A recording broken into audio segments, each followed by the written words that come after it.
So hey guys, welcome back to the channel. This is a story about what if Naruto becomes a half demon, part 2.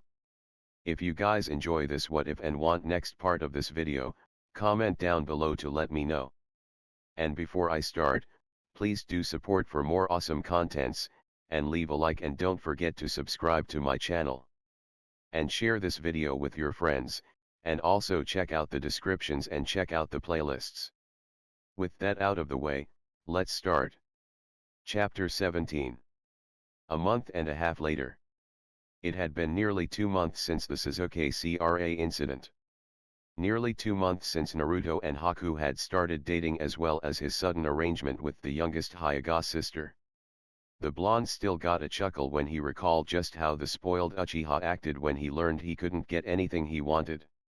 In typical Sasuke fashion, the duck-butt emo had tossed a massive tantrum, calling the council members useless that they couldn't even give him one girl, and had immediately gone to the Hokage himself and demanded that he be removed for the CRA, citing that the act was just a waste of time and was not worthy of being used to spread the Uchiha's blood, in which Hiruzen had no problems in doing so, and gladly did. Furthermore, ensuring that all future CRA's admissions must be approved by the Hokage before moving to vote from the Shinobi Council. Making it very clear that any future attempts without the Hokage would be nullified on the spot, and the individual seeking admittance would be banned from the act altogether. During this time, Naruto had taken the lovely ice user out on a few dates, allowing her to fully get to know him. As she was already living under the same roof as the blonde as his mates, she was privy to a bit more information than his other potential mate. She had learned the first night that everyone within the house were Jashinist.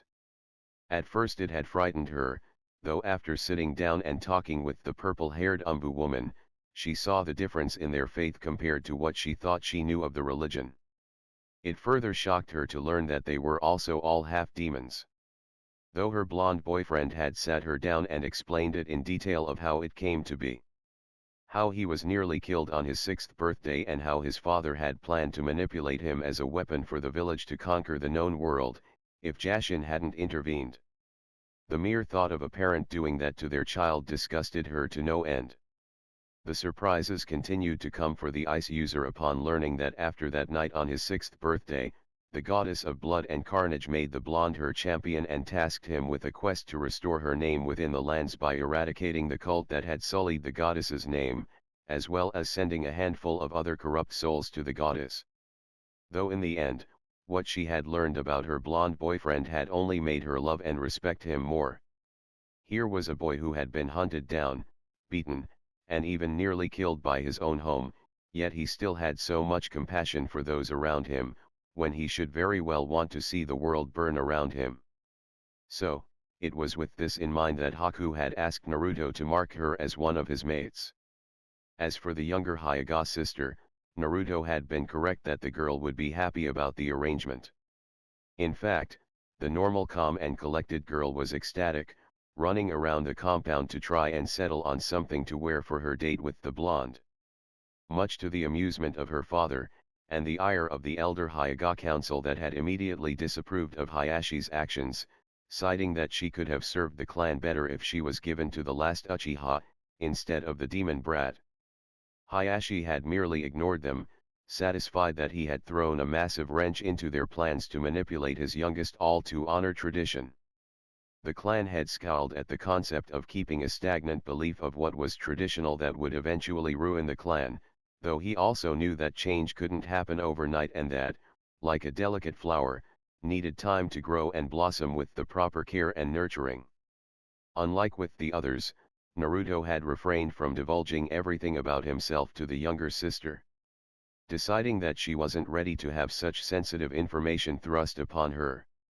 So during their date, which was a simple walk through the park, ending in a private picnic between the two, Naruto had kept a large portion of himself under wraps, only giving her scant details about his younger years and what his ultimate goals in life were. However, he also didn't lie to her either, informing her that there were still things about him that she didn't know and that he was not ready to talk about in detail just yet. Understandably, she was disappointed that he didn't completely open up to her, but she did understand. This was literally the first time the two had even conversed with each other in a civil manner, the first time Hanabi had spoken to him. She wasn't exactly polite to him, and of course she knew about the villagers' hatred towards the blonde. Thanks in no small part to the Hyuga elders whom had attempted to taint her with the same hatred towards the boy. Flashback no jutsu. Hanabi watched on as her older sister interacted with the blonde boy that was viewed as the bane of the village amongst many of its populace, especially among the Hyuga elders and various members of the main branch. Internally, the young Hyuga girl was conflicted. The elders had told her countless times that the boy before her could and would only cause those around him pain and suffering, that he relished causing harm to others. However, what she was witnessing didn't support any of that. Her sister was smiling and laughing as the blonde boy trained with her, something she didn't do within the clan's compound. Furthermore, the blonde boy had been couching the older Hyuga girl in her training, helping her become stronger. Still, she wouldn't doubt what the elders had told her. There had to be a reason for them to warn her about the boy. An hour had passed before the older Hyuga girl and Naruto parted ways as their training session ended, finally giving Hanabi the opportunity to confront the boy and get him to leave her sister alone and not defile a noble Hyuga with his taint. Though to her surprise, the blonde had yet to leave the training ground. Instead, it seemed as if he was waiting for her to come out of her hiding spot, as he took out a book and began reading. "Something I can help you with, Hanabi-san?"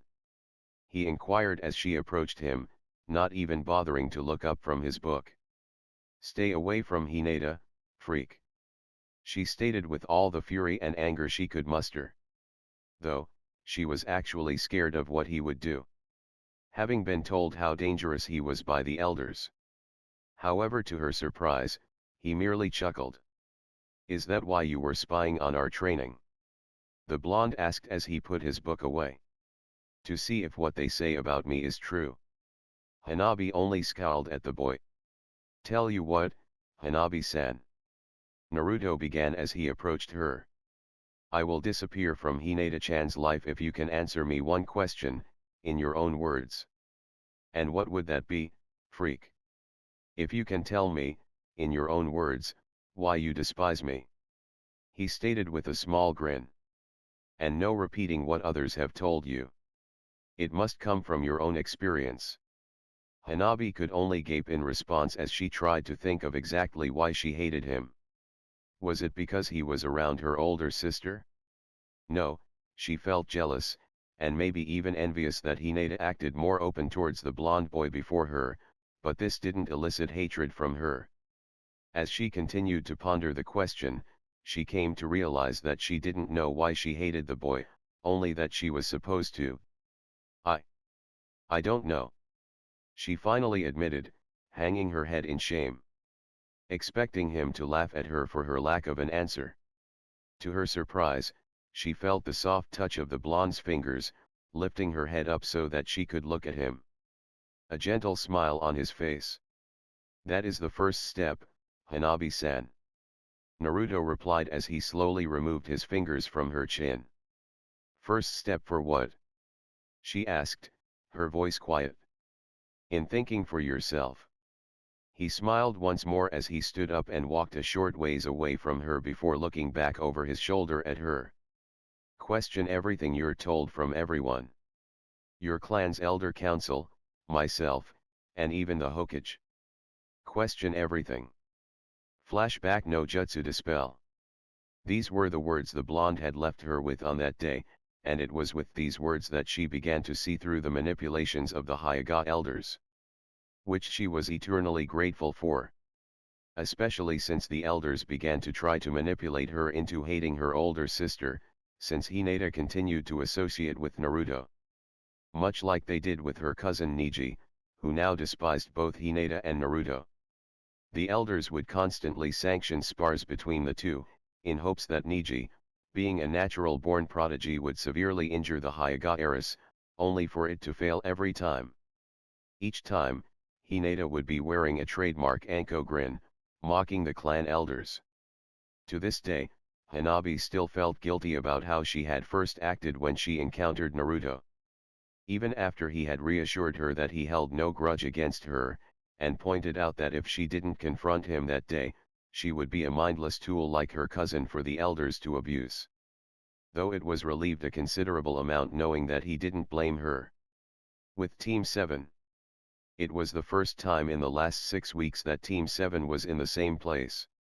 With the quartet focusing mostly on training, and true to the blonde's words, both Sakura and Naruto refused to train with Kakashi or Sasuke.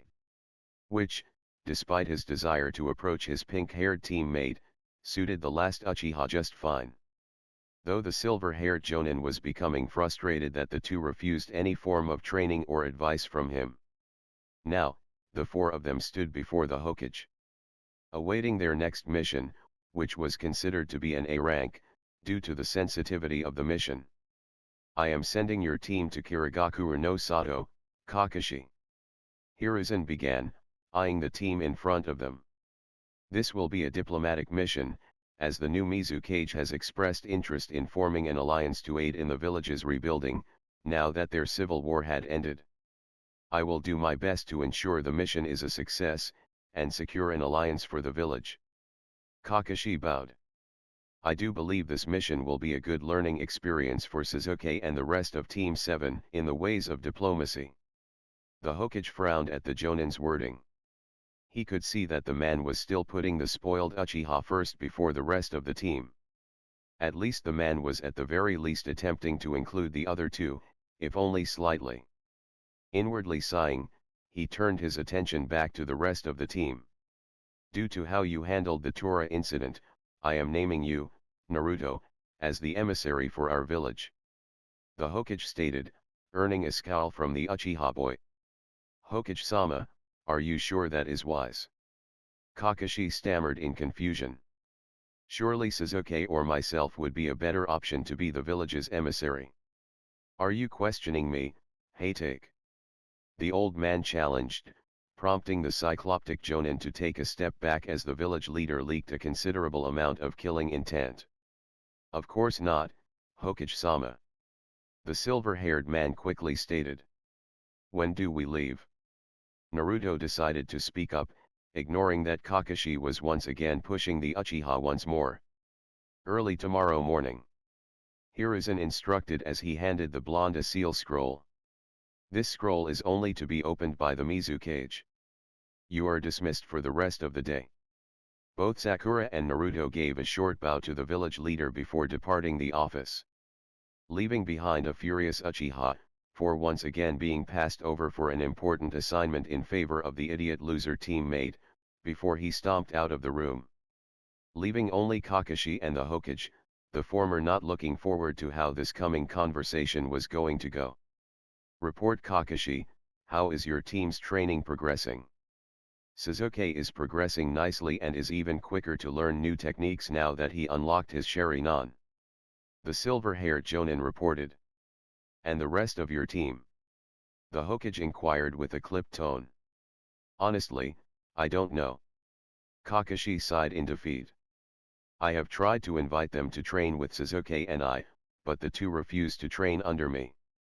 They only show up for team meetings and missions, and the missions I suspect they use shadow clones to avoid any interaction with myself or Sasuke. This is of your own making, Kakashi. Hiruzen pointed out with a heavy sigh. You favored one student over the others and pushed them away. In doing so, you have lost their trust in you. The silver-haired Jonin could only nod his head in agreement. He knew he would have to earn back both Naruto and Sakura's trust. Problem is, he didn't know where to begin as both refused to talk with him unless absolutely necessary. With a sigh, Kakashi left the Hokage's office. The next morning, having spent the previous night informing the others of their coming mission, both Naruto and Sakura had met up at the front gates. Reluctantly, Sakura had stayed at her mother's house, if only to allow her mother to believe that she still lived there, mostly to avoid any suspicion. Knowing full well that despite not having any true power, her mother could still be a severe irritation to them. Something both her and Naruto preferred to avoid. I don't think Tada-sensei was too happy that the Hokage named you the envoy for this mission. Sakura commented with a small chuckle. No, it was clear that he wanted Sasuke to be the envoy. The blonde sighed, imagining all the ways that could go wrong. He doesn't consider that the team's ego would make things extremely tense between the two villages and all but ensure the proposed alliance would end before it even began. Sakura could only nod in agreement. No doubt that if the Uchiha was named the envoy, the raven-haired emo would demand instead of negotiate, and probably even threaten war if the new Mizukage did not submit to his demands. Especially after his display nearly 2 months ago. The Pink-et still felt enraged at what the Uchiha had attempted to do under the guise of being in the Clan Restoration Act. She had also noticed that the raven-haired duckbutt had been eyeing her lately. Ironic to think that months ago she would have been ecstatic that he had taken interest in her, only now she felt repulsed. Yo! A puff of smoke erupted, revealing the silver-haired Jonin, and a brooding raven-haired boy. The first thing Kakashi had noticed was that neither Sakura nor Naruto had their travel packs. However, the silver-haired man wasn't going to make the same mistake he had when his team had originally left for Wave.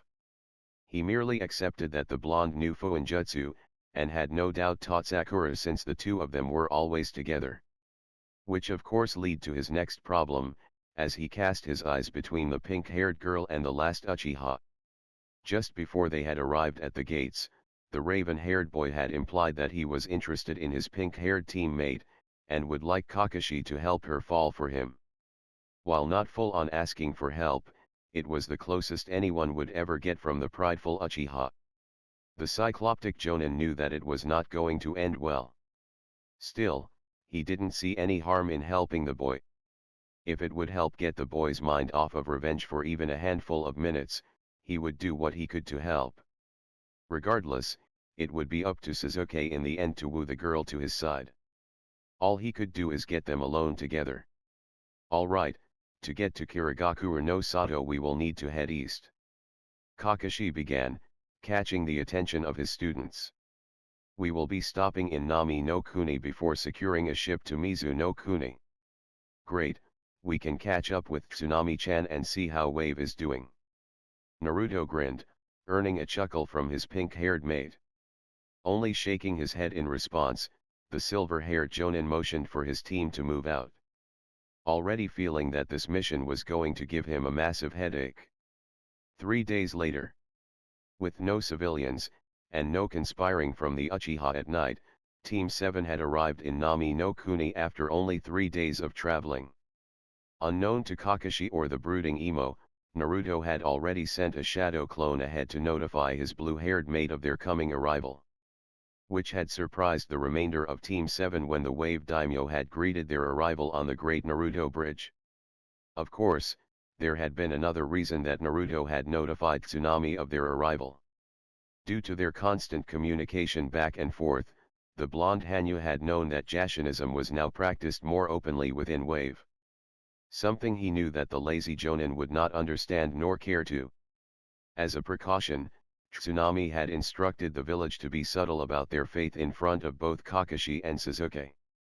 Much like Naruto's other mates, Tsunami had changed slightly in appearance. Her body seemed more toned and athletic, while her eyes appeared to be more sharp. Another barely noticeable change was that she had black streaks in her hair now, similar to how Sakura and Naruto had in theirs, prompting the masked Jonin to frown, pondering if there was a connection of some kind between all of them. It is good to see you again, Naruto-kun, Sakura-chan. Tsunami greeted the two before her in a friendly manner before turning to the remaining two. Hey Take-san, Uchiha-san. Both inwardly flinched at the cold tone in her voice as she greeted them. It was clear that she had only greeted them as a courtesy, and nothing more. It was not warm and friendly as it was for both Naruto and Sakura. It's good to see you again, Tsunami-chan. The blonde Hanyu smiled, though half lying. Since he had been making regular visits to her throughout the weeks to check up on the village and of course spend time with his mate. How is Inari and your father? Both are doing well, after the shock had worn off. She giggled at the memory of both her father and son being rendered speechless upon learning everything after the team of shinobi had left. Inari will be happy to see you. Unfortunately, we are on a mission of importance to Kirigakure and need to arrange travel across the seas and hotel rooms for the night. Kakashi interrupted the reunion, earning a soft glare from the daimyo.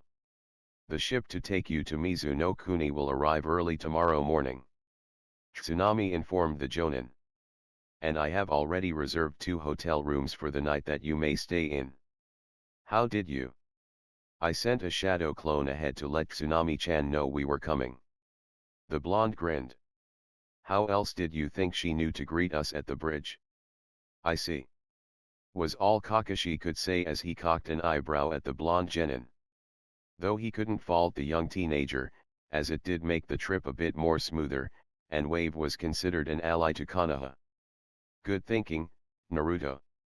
This prompted all 3 of the genin to raise an eyebrow at the jonin, since he had actually praised Naruto instead of lecturing him about not following instructions and doing things on his own. Naruto-kun, Sakura-chan. Would you be kind enough to escort me to my office? Tsunami requested, giving the 2 a small wink that went unnoticed by the other 2 males. Of course, Tsunami-chan. Sakura answered. All right, Sasuke and I will check into the hotel for our rooms. Kakashi stated, knowing that he really couldn't argue with the Wave daimyo requesting half of his team as an escort since they literally had nothing to do until the next day. With a grunt, the last Uchiha followed after the silver-haired jonin while casting a quick glare at the duo before quickly leaving.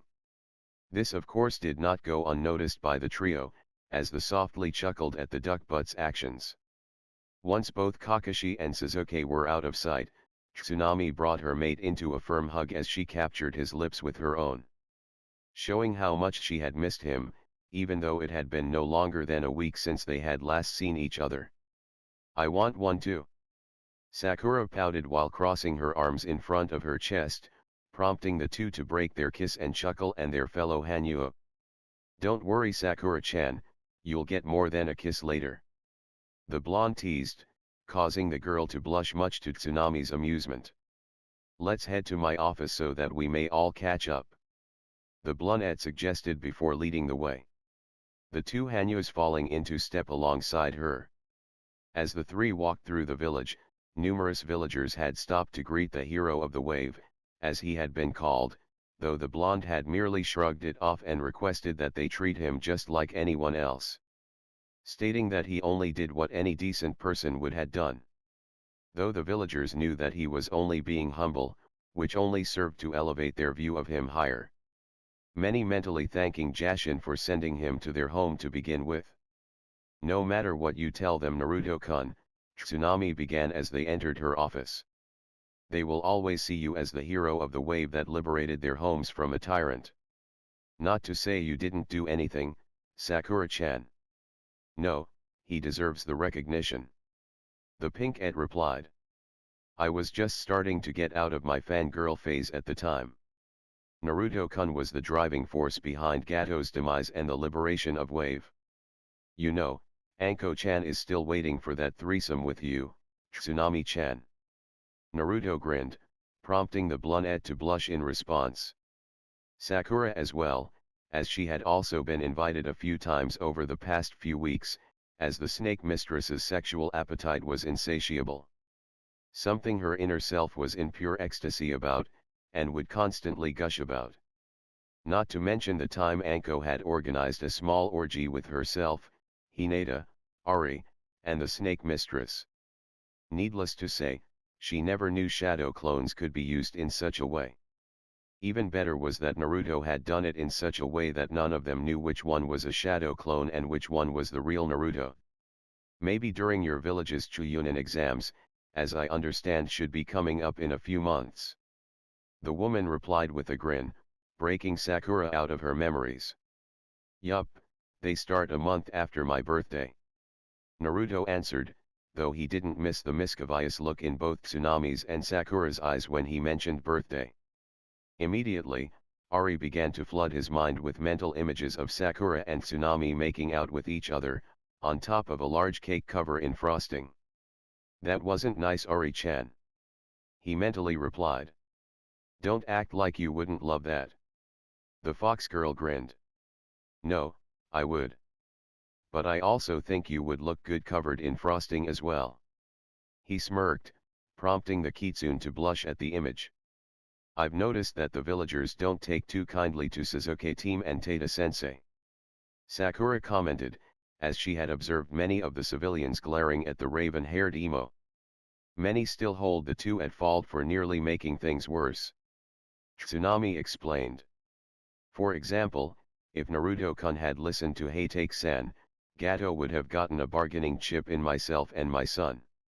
I'm just glad Naruto-kun had the foresight to ignore Tada-sensei. The Pink-et replied as she recalled the incident. Also, the Uchiha's arrogance after Gato had been killed hadn't exactly warmed the people up to him. The Wave Daimyo frowned, before turning her attention back to the blonde before her. So, going to Kirigakure? Yup, the Mizukage had sent notice that they are interested in an alliance with Konoha. Naruto explained. I dread to ask who the envoy for this is. You're looking at him. Naruto smirked, eliciting a chuckle from the Pink-et. GG made it very clear to Tada-sensei that I was the best choice for this. Though I suspect that the Mizukage requested me by name. Why do you think that, Naruto-kun? Inquired Sakura. Think of it, almost all teams are in the village and are free to do this mission. The blonde pointed out. Not to mention, some of those teams, like Team 9, are more experienced. So why send a still newly minted team, unless one of us was specifically requested? Also, keep in mind, who had left for Kiri after our mission here? Zabuza. The Pink-et answered, with Tsunami nodding her head in agreement. Exactly, I can only conclude that the rebels won the civil war, and that Zabuza-san put my name forward to the new Mizukage. Naruto concluded. Makes sense. Sakura stated. You made a good impression on him before he left, enough so that he entrusted his adopted daughter in your care. Speaking of which, are you going to inform him of yours and Haku's relationship? I plan to, though probably after negotiations with the Mizukage. The blonde answered. I am sure a protective father trying to kill the envoy may disrupt the negotiations. Both Sakura and Tsunami had to agree with that as they imagined Zabuza chasing Naruto around the village, threatening to cut him in half. Hours ticked on as the three Hanyo conversed with one another. Both Sakura and Naruto informing the blonde of how things were in the village back home as well as how Naruto got roped into another arranged relationship, much to the blonde's embarrassment. Though the blue-haired woman was proud that her mate wouldn't allow someone to be left to the abuse of another. On the other hand, Tsunami had brought the other two up to speed on how her own village was doing and how Jashinism was the most popular religion within the village, much in thanks to Jashin's own champion. Hours later, after socializing with the Wave Daimyo, and many of the other villagers on their way to the hotel, Naruto and Sakura finally made it up to their reserved rooms to see Sasuke and Kakashi waiting for them. The Uchiha was glaring at them, while the masked Jonin was merely reading his infamous orange book. Sorry for making you wait, Tada-sensei. Naruto stated in a playful manner. Tsunami-chan had wanted us to look over a few scrolls that she was going to send to Gigi about the ongoing trade agreement. Did she mention when the boat will arrive tomorrow? He asked. Boat will be ready to depart at 5 am. The blonde answered. Looking at the clock on the wall, the masked Jonin noted that it was already past 7. Then we should probably turn in early tonight. Kakashi suggested before turning to the three genin before him. Naruto and I will bunk in the same room, Sasuke and Sakura in the room. Nope, I am sharing a room with Naruto-kun. Sakura interrupted, ignoring the glare from the Uchiha. All the while dragging Naruto to the far room. Sakura, the room only has one bed. The masked Jonin stated, a little disappointed that he couldn't get the girl and Sasuke in the same room together. Good, we plan on sharing a bed anyways. The pinkette smirked before closing the door behind her, leaving behind a gobsmacked jonin and an infuriated uchiha. Omake, Chapter 11. This is a deleted scene from Chapter 11 that I had originally planned, but scrapped due to not being able to make it smoothly transition into Naruto discussing his admittance into the CRA. Now, if that is all. Team 7, you are dismissed. Due to the difficulty of the mission, your team has the week off. No missions, and you will each be given pay for an A-rank mission. The Hokage stated. Naruto, please stay. There is something I would like to discuss with you. Nodding, Naruto turned to see his pink-haired teammate look unsure of what to do. It was clear to him that she didn't want to be too far away from him. Giving her a soft smile, he pulled her into a gentle hug to reassure her that it would be fine. If you need someone to talk to, I'll be at my apartment later. Key is behind the third loose board on the wall. He whispered to her, earning a nod in confirmation before she left the office. I take it that Kakashi's report wasn't entirely accurate. Hiruzen began, having witnessed the interaction between the two just now. And why do you look dead on your feet, Naruto-kun? To answer the last question first, I haven't slept the entire trip back. Naruto sighed. Why is that? One Sasuke Uchiha wanting to get revenge on Haku, as you know she humiliated him during the fight on the bridge. The blonde answered. And of course, Kakashi would always arrive after he had already attempted. As for the report, surprisingly Kakashi was honest, except you know as well as I that you cannot accidentally use the Kawarimi on a living being. He continued, earning a nod from the elder man. Though he did accuse me of stealing Yujo's moon dance style. Would you mind if I have Inoichi confirm your statement, Naruto-kun? Hiruzen inquired. Not at all, GG. The blonde replied. Sakura-chan had also stated she would submit her own memories as well, if needed. Nodding, Hiruzen sent out another Umbu to summon the Mind Walker. The two only had to wait a handful of minutes before a tall, blonde man with green eyes entered the room. You summoned me, Hokage-sama. The man asked. Thank you for coming, Inoichi-san. The Hokage greeted the new arrival.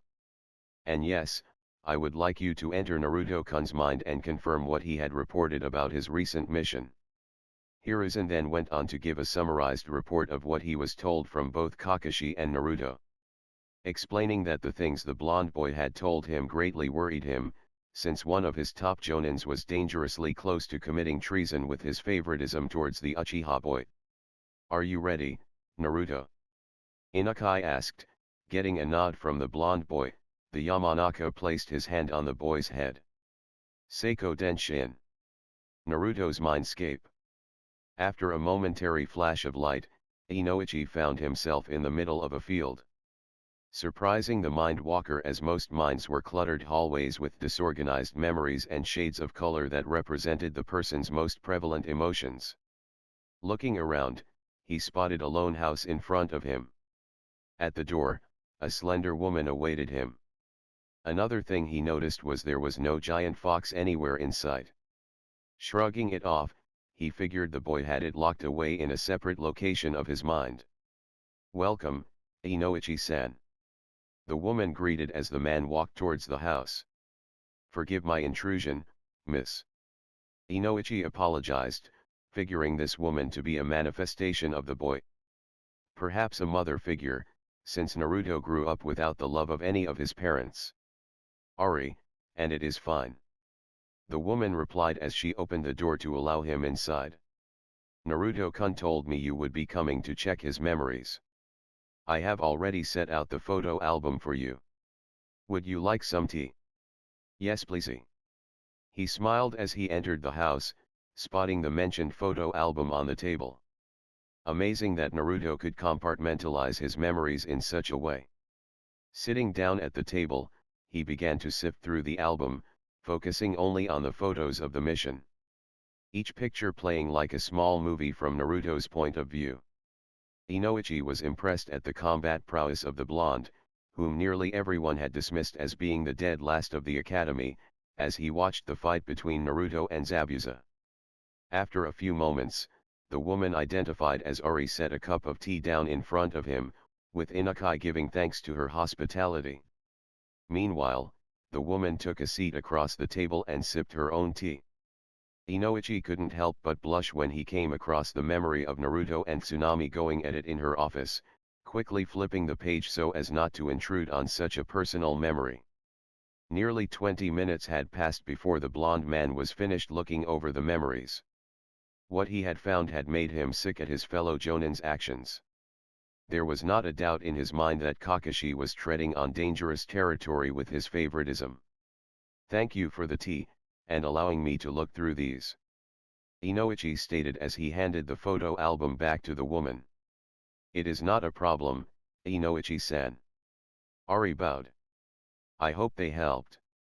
Nodding, the blonde man faded from the boy's mindscape. Missing the fox-like grin from the woman as she allowed her ears and tails to sprout forth. "Real world. I must say, Naruto, you have an amazing mind," Inoichi complimented before turning to the Hokage. "And I am afraid to report that Kakashi Hatake's report has been falsified to favor the Uchiha." "I figured." The old man sighed. "I take it you have the Kyuubi in a different part of your mind." Inoichi turned his attention back to the blonde boy in front of him, earning a confused look. "She should have been there," Naruto stated. "The only one that was there was a young woman named Ari." The blonde man's words died in his mouth as he just came to the realization. "Sweet Kami, I just had tea with the Kyuubi." This of course earned an eruption of laughter from the blonde Jinchuriki, and the Hokage. Chapter 18. It was a rather awkward boat ride from Nami no Kuni to Kirigakure. Kakashi couldn't even look at his other two students without his perverted imagination running wild of what the two of them were doing the previous night. Though he did know one thing, Sakura was a screamer. This of course confirmed the masked Jonin's suspicions that the two were intimate with one another. When he had seen the two in the morning, he had noticed that Sakura had a slight limp, but overall had a glow about her. Briefly, he wondered how Anko would react to the news before he recalled how the snake mistress had reacted when he informed her of Naruto's actions with Tsunami in his pitiful attempt to cause tension between the two. She would probably ask for a threesome. He surmised with a frown, not aware of it already happening. Multiple times.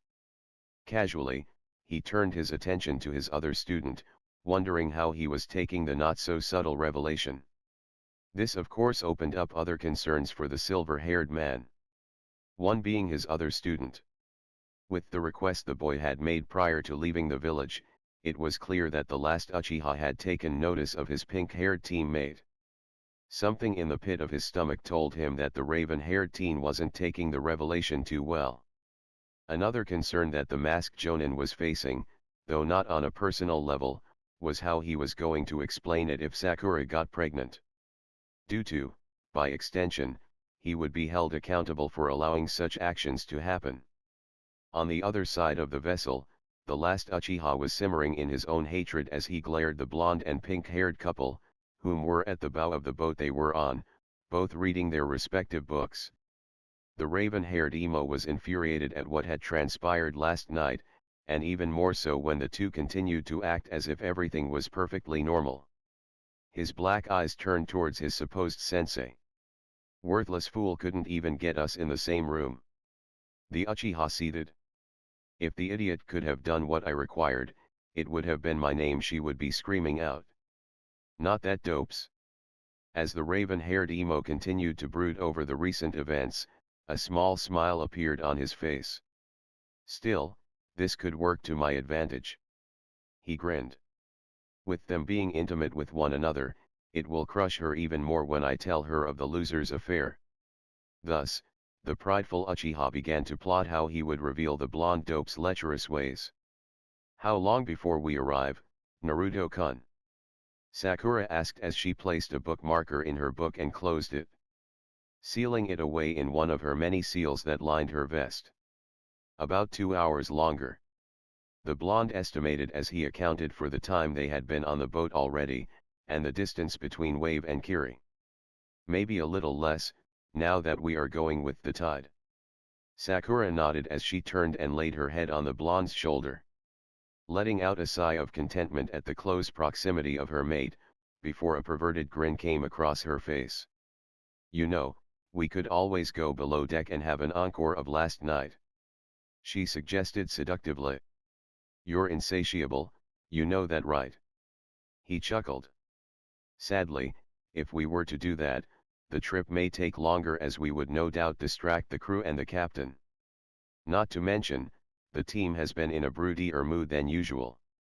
Maybe now the bastard will take the hint I am no longer interested in him, she remarked. Besides, you're the one who forgot to put up the silencing seals. Did I forget to do that? Naruto asked innocently while cocking an eyebrow, causing Sakura to widen her eyes in realization. You did that on purpose? She asked, though she already knew the answer as a grin grew on her face. Of course, I already knew what Kakashi was trying to do the moment he said that he and I were sharing a room, the blonde replied. And while I was expecting your reaction, it was still amusing to see it play out. And even if you didn't say anything, I would have. You are my mate, and I will not allow another to even think of you such a way. And I am proud to be your mate, Naruto-kun. She smiled, leaning in and kissing him tenderly. She loved it when his possessive side showed. It made her feel all the more loved. Kakashi could only sigh as he saw the scene play out before him. He couldn't hear what they were saying, but he could imagine it was the usual lovey-dovey stuff. Meanwhile, Sasuke's anger was starting to boil over. Even though the raven-haired brooder had a plan, he still didn't like seeing what was rightfully his in the possession of another. Mizuki's office, a few hours later. A beautiful auburn-haired slender woman with fair skin sat behind the rather large desk that was adorned with various scrolls and other papers reporting on various events inside and outside the village that her emerald-colored eyes scanned across. Dressed in a long-sleeved, dark blue dress that falls just below her knees. Her luscious auburn hair styled into a herringbone pattern at the back with a top knot tied with a dark blue band. 2 long bangs covering her right eye.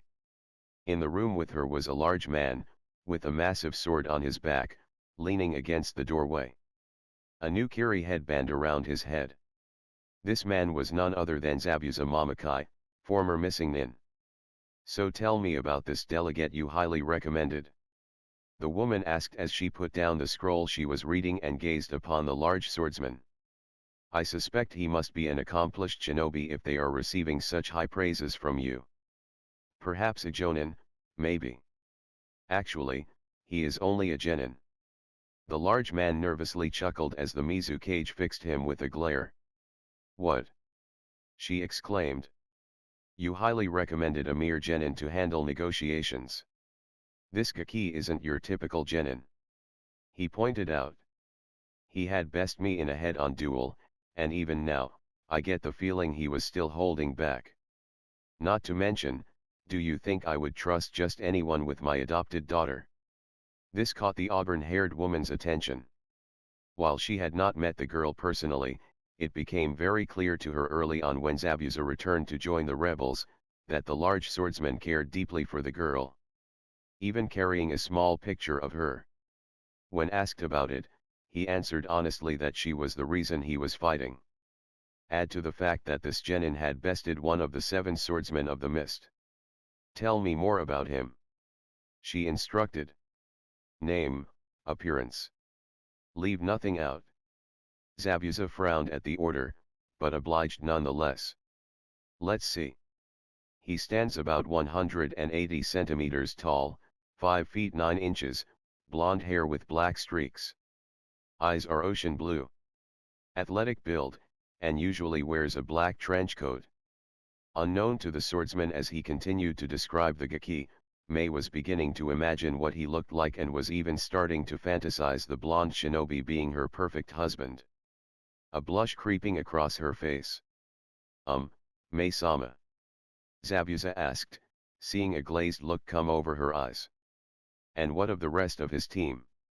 She quickly asked as she snapped out of her fantasy, ignoring the confused look the swordsman gave her.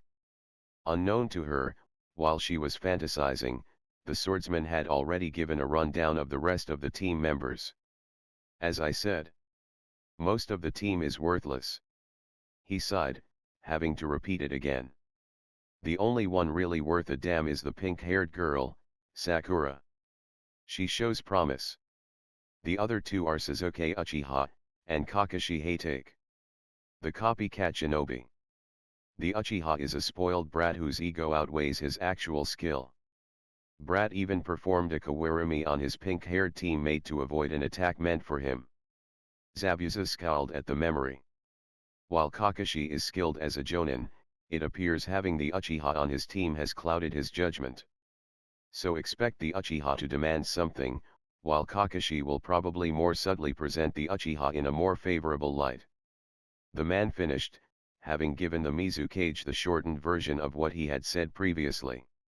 Before they could continue talking, a knock sounded at the door. "Forgive the interruption, Mae-sama." An elder man with an eye patch apologized as he entered the room. "But the delegation from Konoha has arrived." "Very well, Ao, send them in." The woman instructed as she braced herself. 1 for the meeting overall, and 2, she was excited to see if this Naruto would measure up to her expectations.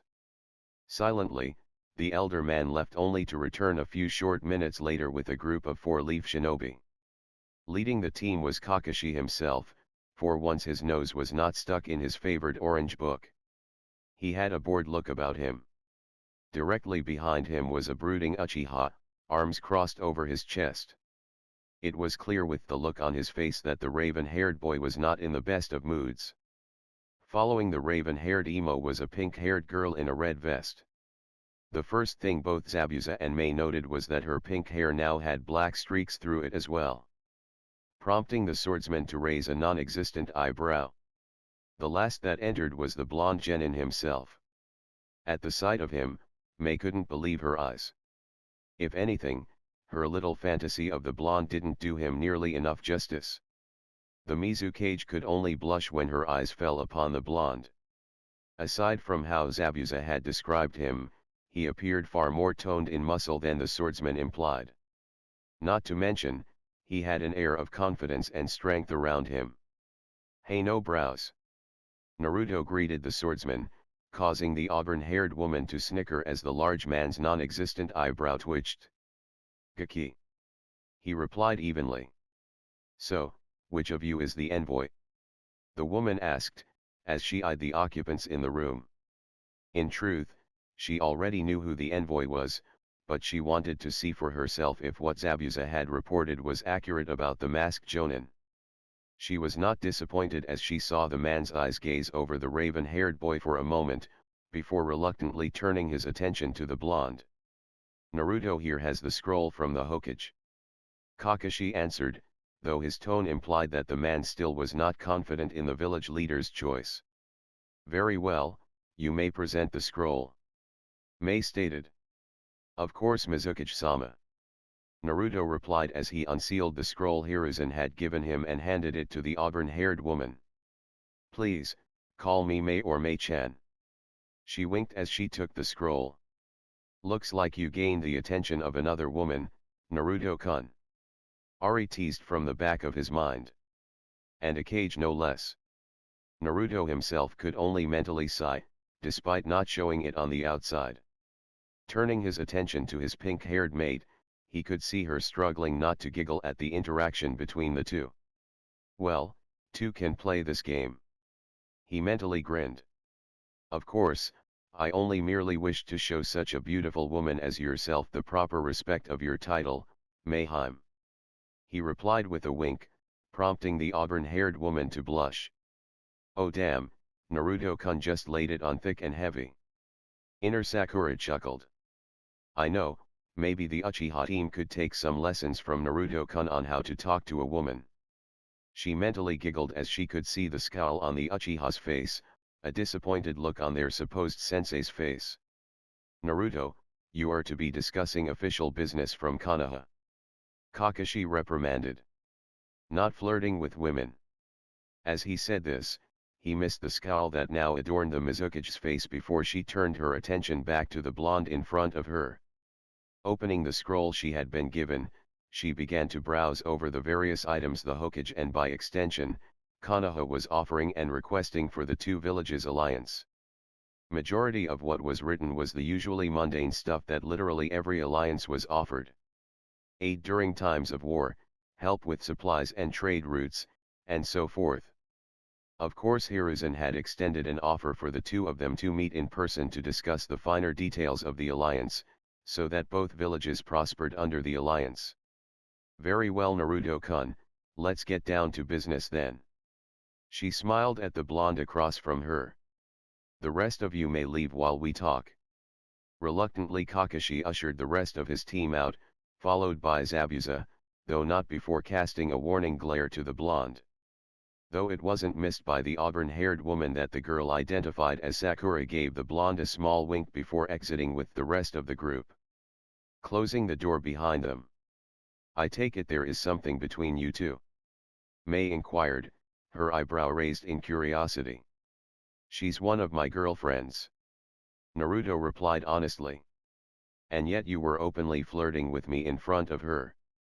The Mizukage asked, her eyebrow twitching. There is a special circumstance involving me. He coyly replied with a smirk. And what exactly would that be? Well, with Sakura and others. Having left the Mizuki's office, the group had shuffled into the hallway. Pondering what to do to pass the time while Naruto and the village leader discussed the partnership between the two villages. From her position along the wall, Sakura could see that the lazy Jonin was still upset at the fact that Naruto was in charge of negotiations instead of the Uchiha. In fact, she was pretty sure that if the Hokage hadn't given the scroll directly to Naruto before they left, that the silver-haired man would have attempted to push the Uchiha into position for negotiations. That would have ended in disaster. She mentally thought, earning a mental nod from her inner self in agreement. Sakura, why don't you and Sasuke check out the village while we wait? The masked Jonin suggested, though it was clear to the pink-haired Hanyu what he was attempting to do. Get her alone with the Uchiha. Perhaps it wasn't clear last night, Tada-sensei. She leveled a glare at the silver-haired Jonin. So I am going to spell it out for you. I am with Naruto-kun, so stop trying to get me alone with the duck ass. Now, perhaps you two should enjoy your date together. Hearing this, the Uchiha scowled in anger as he moved to lash out at his pink-haired teammate for having the audacity to look down upon him. She should be begging him to spend time with her, not fawning over the clanless dobe. However, he was stopped by Kakashi, who merely frowned at his student's words. With a heavy sigh, the cyclopedic Jonin led the seething Uchiha out of the building. Well, that was interesting. Zabuza laughed at the exchange between the two. So you and the Gakiha bastard has been trying to get me alone with the duck-ass ed team nearly the entire trip here. Sakura scoffed, before turning her attention to the larger man. And yeah, shortly after we returned from Nami no Kuni, Naruto-kun and I started dating. Well, you two were always close from what I saw, so I guess was only a matter of time before you two would get together. The large swordsman commented. Poor Haku, she had a crush on the Gaki. Oh, she is dating him too. The pink-et grinned as she watched Zabuza's eyes widen in shock, and then to furious anger. What? The man raged. You're telling me he is two-timing on my little girl and you're allowing it? Relax Zabuza-san, it's nothing like that. She chuckled as she saw the eyebrowless man grab hold of his massive sword. Naruto-kun is part of the CRA, or Clan Restoration Act, since he is the last of two clans. Plus he has a bloodline.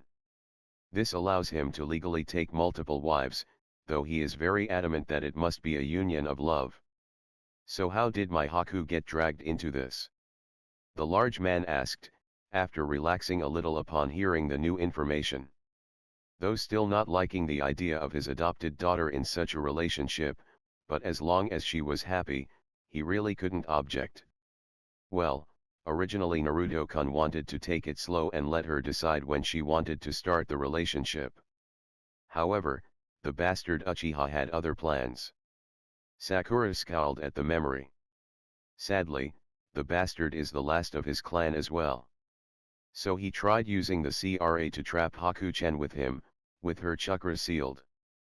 Thankfully Naruto-kun saw through what the Uchiha planned as was able to prevent it, simply by asking Haku-chan to officially be his girlfriend.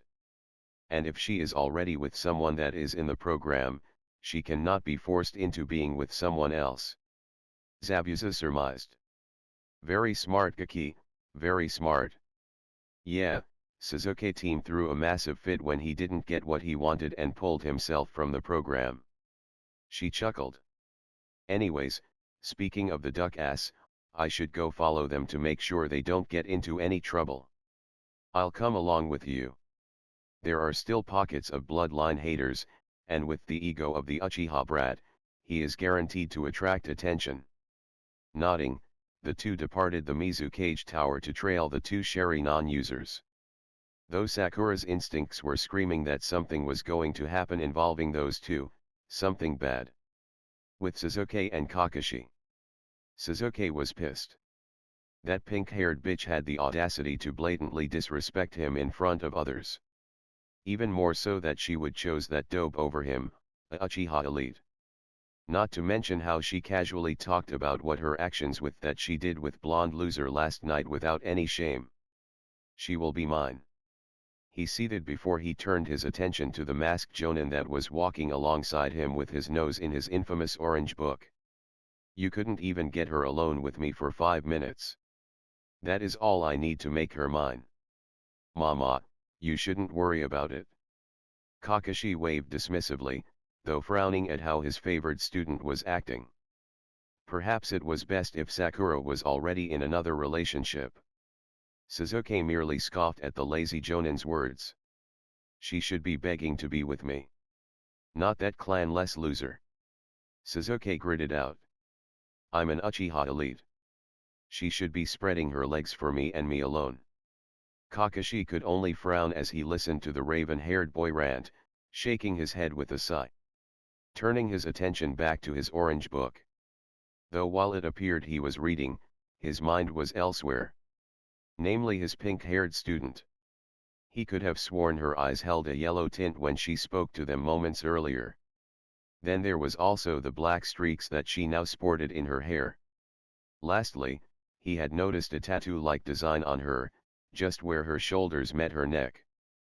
Furthermore, he could have sworn he had seen that exact same design somewhere else. Did you say you were an Uchiha? A young woman asked as she approached the duo, snapping the masked jonin out of his thoughts. That's right. Sasuke replied arrogantly as he turned towards the young woman who had approached the two. He noted that she was fair-looking, with an aqua blue-colored hair and vibrant green eyes, giving her a truly exotic look. She wore a lime green blouse with a large enough opening in the front to allow the arrogant Uchiha boy to get a good look at her ample cleavage. Especially when she would bend over to further entice him. Accompanying the lime green blouse, she wore a black pair of bicycle shorts that hugged her posterior firmly. To finish off her outfit, she wore a pair of black open-toed combat kunoichi sandals that stopped just below her knees. Oh my, I never thought I would meet someone from such a prestigious clan. She smiled as she approached him, putting an extra sway into her hips. Prompting the poor boy to follow them with his eyes as she did so, a cocky smirk on his face. And you are? Kakashi interrupted as he gazed upon the young woman in front of them. Ah, forgive me. I am sorry. She replied with a short bow, though kept eye contact with the masked jonin. And it's always been my dream to meet someone from such a well-renowned clan. And perhaps even, bear one of their children, if you are willing. She coyly smiled with a seductive wink towards the young Uchiha, bending over slightly to allow him to see down her blouse.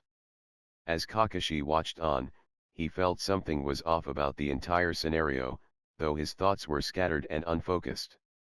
All he could do was stare at the woman's beauty. A few times he tried to shake away the feeling of lightheadedness, but to no avail. His lone eye wandered over to his student in concern, noting that the young Uchiha was solely focused on the beauty before him. "Why don't you both come with me?" She smiled as she extended her hand towards the boy. "I have lots of friends who would just love to meet and have fun with such a strong man from the mighty Uchiha clan." With no control over their actions, the two sharingan users began to listlessly follow the beautiful woman as she began to lead the duo into an isolated alleyway. After a few moments of walking, the aqua-haired beauty led the two into an opening area isolated away from the main streets of the village. Immediately, Kakashi knew something was wrong. As soon as they entered the opening, he felt all of his chakras suddenly drain away. "Now then, handsome, ready to have some fun?" Sarutobi asked as she wrapped her arms around the young Uchiha, eliciting another cocky grin from him.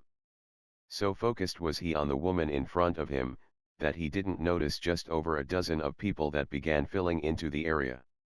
Each with various weapons, from kunaus, to broken bottles and lead pipes. Some shinobi, others mere civilians whom still held a deep-seated hatred towards those with bloodlines. Before Sasuke could respond, the woman in front of him kneed him in the stomach, causing him to double over and cough for air, not expecting the attack. "What the hell, you bitch?" he demanded after catching his breath, only to receive a malicious chuckle from her. "Did you really think I would be spreading my legs for such an arrogant little shit stain?" she replied as she sauntered away. "You were so easily to manipulate with your ego, I barely had to use my siren's call genjutsu on you. Your friend here though, I really had to focus on him to keep him pliable." Looking over, Sasuke could see four large men keeping the masked jonin detained, unable to move to help his student. Despite the man struggling, the four others kept him firmly held in place as a fifth person approached him with a rather large knife.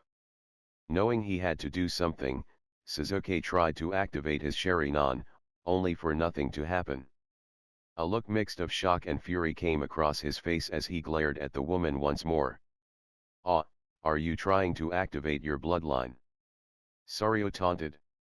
"I'm afraid the moment you entered this area, all your chakra has been drained away and sealed off. So your precious little bloodline and jutsus are worthless right now." This earned a round of laughter from the group as they began to close in on the lone Uchiha, while Kakashi still struggled against his captors. Without any warning, one of them rushed in from the right and delivered a devastating blow to Sasuke, sending the young Uchiha to the ground. Once he hit the ground, more from the mob of people began to rush forward and take turns beating and kicking him. Some using blunt weapons like boards and pipes as they continued to pummel him. "You know, he may be an arrogant asshole." A voice sounded from above, prompting the group to look up at a pink-haired kunoichi whom was accompanied by a well-known figure to the group. "But I can't allow you to kill him." Jumping down, Sakura stared down the mob of people that were assaulting her teammate and sensei, and she used those terms very loosely. Without any hesitation, she quickly moved to intercept the man wielding the knife in front of Kakashi, delivering a massive kick to the man's side, launching the attacker into a pile of wooden boxes.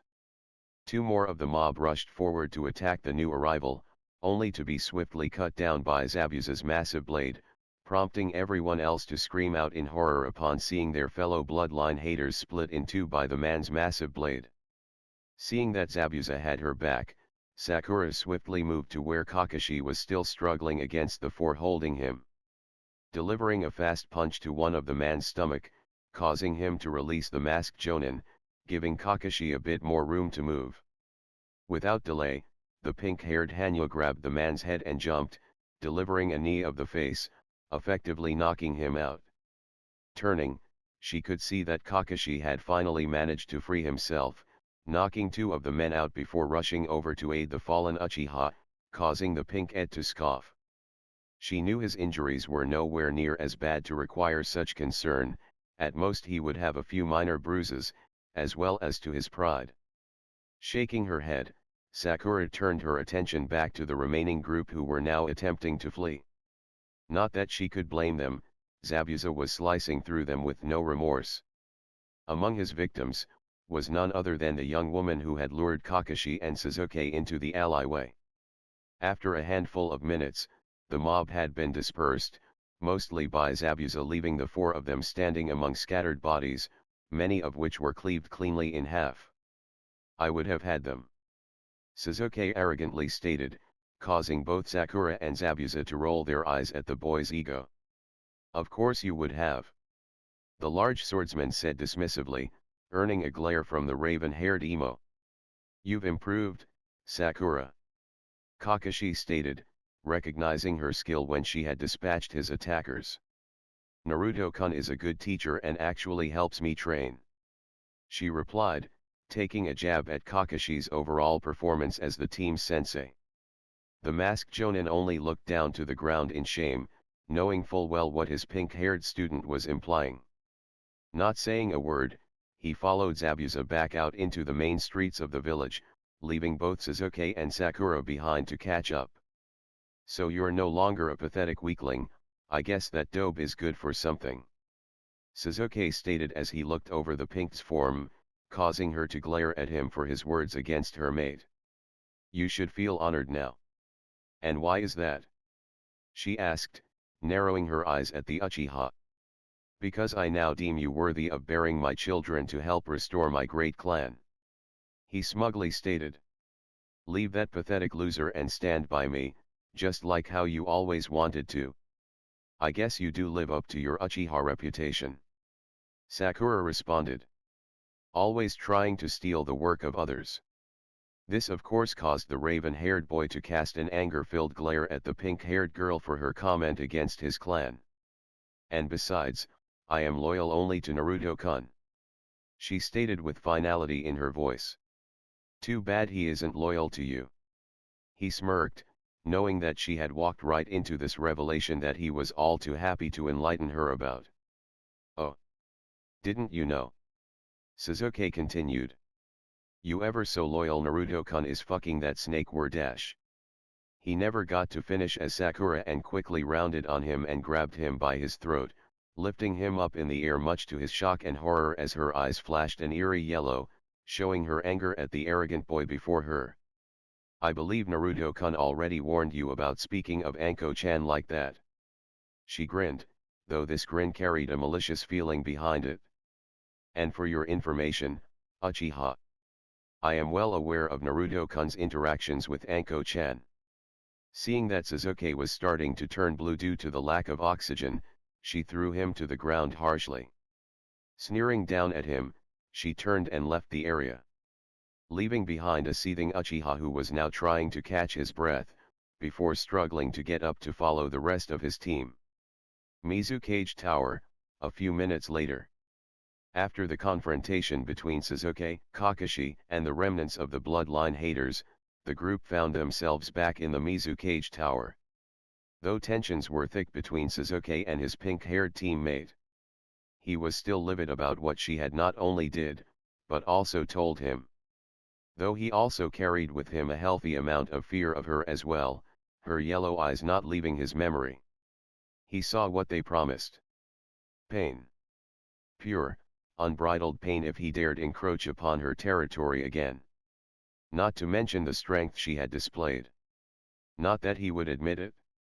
As the group neared the doors leading to the Mizukage's office, soft moaning and giggles could be heard through the door.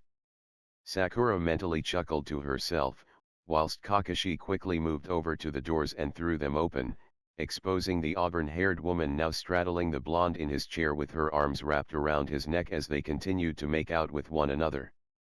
Naruto! Kakashi exclaimed. What do you think you are doing? Negotiating. The blonde smiled as the two broke their kiss.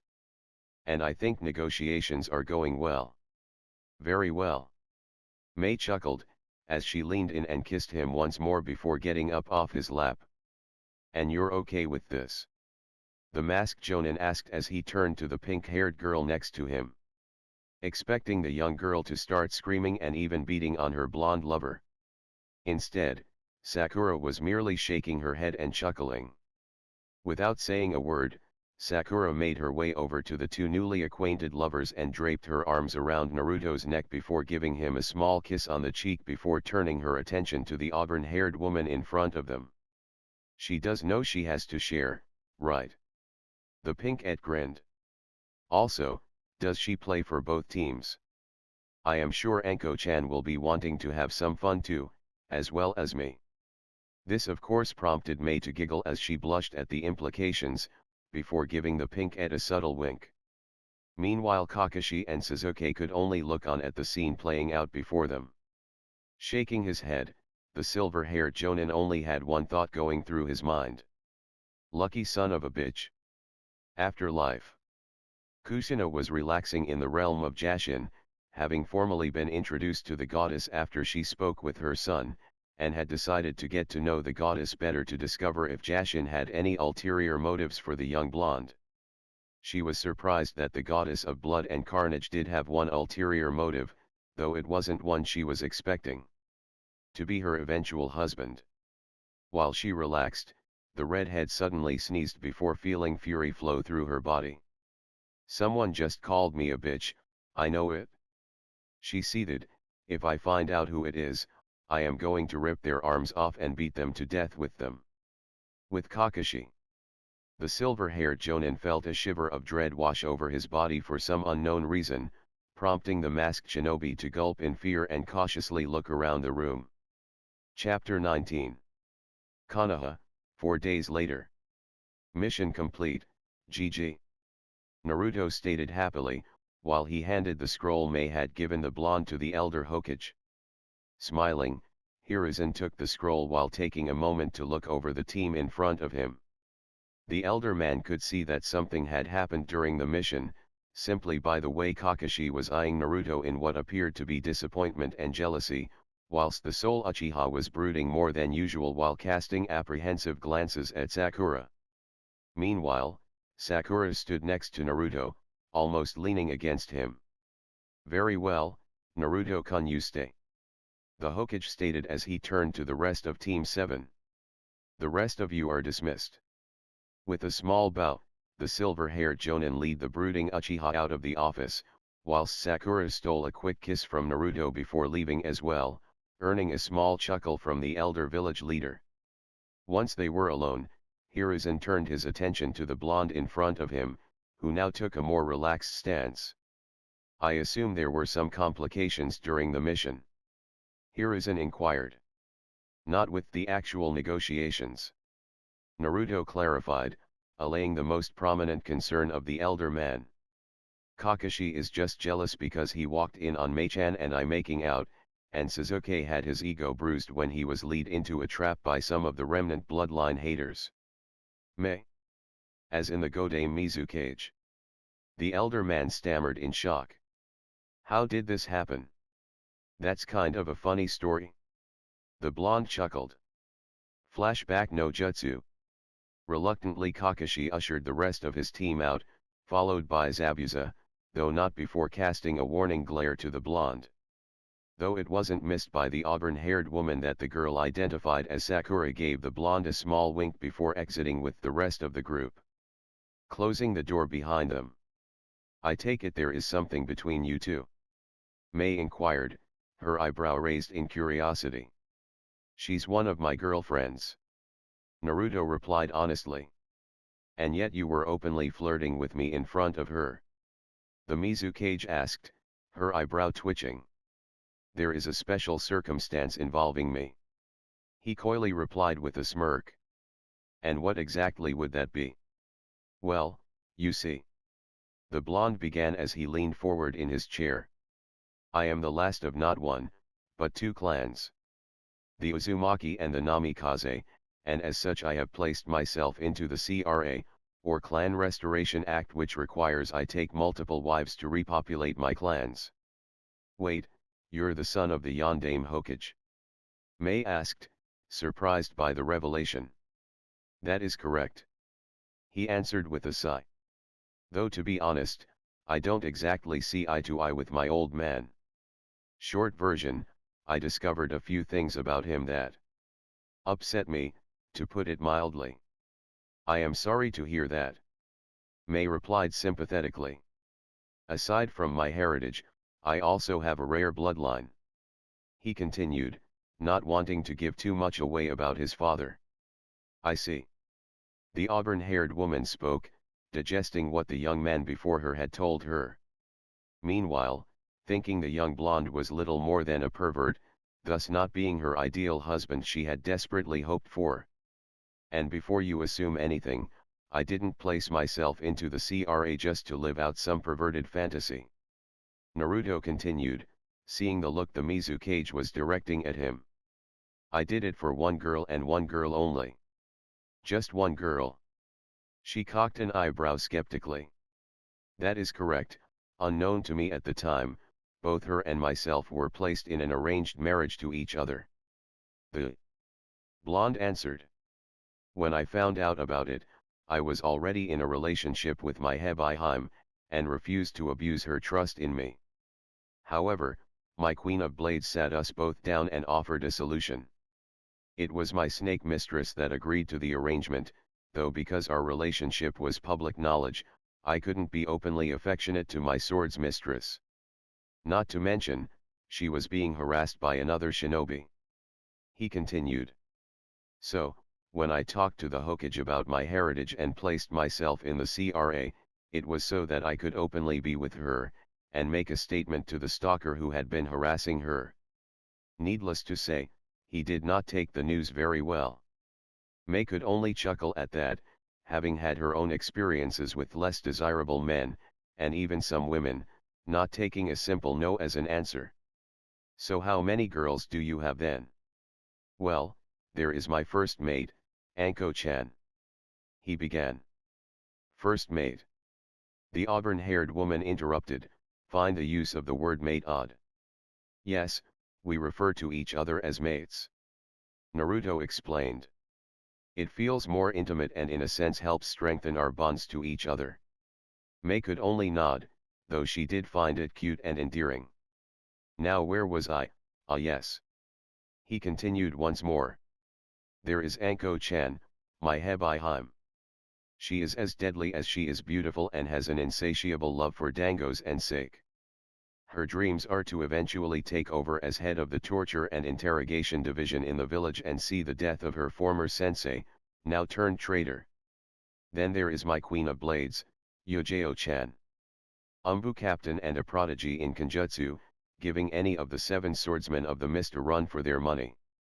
Her dream is to form her own team of skilled swordsmen to rival that of Kirigakuru's own, as well as something more personal in nature. One by one, he named off his current mates, their likes, dislikes and dreams for the futures. Though omitted any sensitive information that could be viewed as harmful to the village. As well as not mentioning the Kyubi herself, instead only referring to her name. Until he finally finished describing all 7 of his girls. Meanwhile, the young Mizukage listened as the young blonde before her told her about his various mates, as he called them. Another nickname he called his girls that she found cute was the fact that he would refer to them as his princesses. This changes everything. She thought to herself with a small smile. He clearly cares for those with him and pays attention to their wants, desires, and dreams for the future. Maybe he is my ideal husband after all. Reluctantly, she turned her attention back to the scroll in her hand and read over the terms of the alliance once more. As she did so, a small idea came to mind. With a grin, she looked up to the blonde before her. The terms of the alliance are agreeable, though I would like to propose one addition. She stated, catching the young man's interest. And what would that be, Mei-chan? A marriage contract between members of our villages. She bluntly stated with a grin. I see. Naruto couldn't help but chuckle, already having a feeling what she was going to propose. And who do you have in mind for this marriage of alliance? You know she wants it to be you and her. Ari chimed in with a giggle. Well, I don't want to presume anything. He mentally replied back to the Kitsune girl. Sometimes you're too modest, Naruto-kun. She sighed with another soft giggle. Well, I suppose it may be bold. May began, snapping the blonde out of his mental conversation with his tenant. But I would propose you and myself. May I offer an addendum? Naruto asked, receiving a nod from the woman. He continued. Before we discuss the finer details of the union between us, I would like to offer this. In the event that the union between us does not work out, the alliance between the villages does not suffer. That sounds reasonable. The auburn-haired woman replied, seeing the reasoning behind such an offer. Mainly because the marriage contract was mostly for her own benefit than the villages. Now, on to the union between us. Forgive me, I hate the term marriage contract. It makes it sound like those involved are being forced into it. The blonde started. But aside from that, I propose we take it slow and get to know each other better before moving on to anything serious. That's very perceptive of you, Naruto-kun.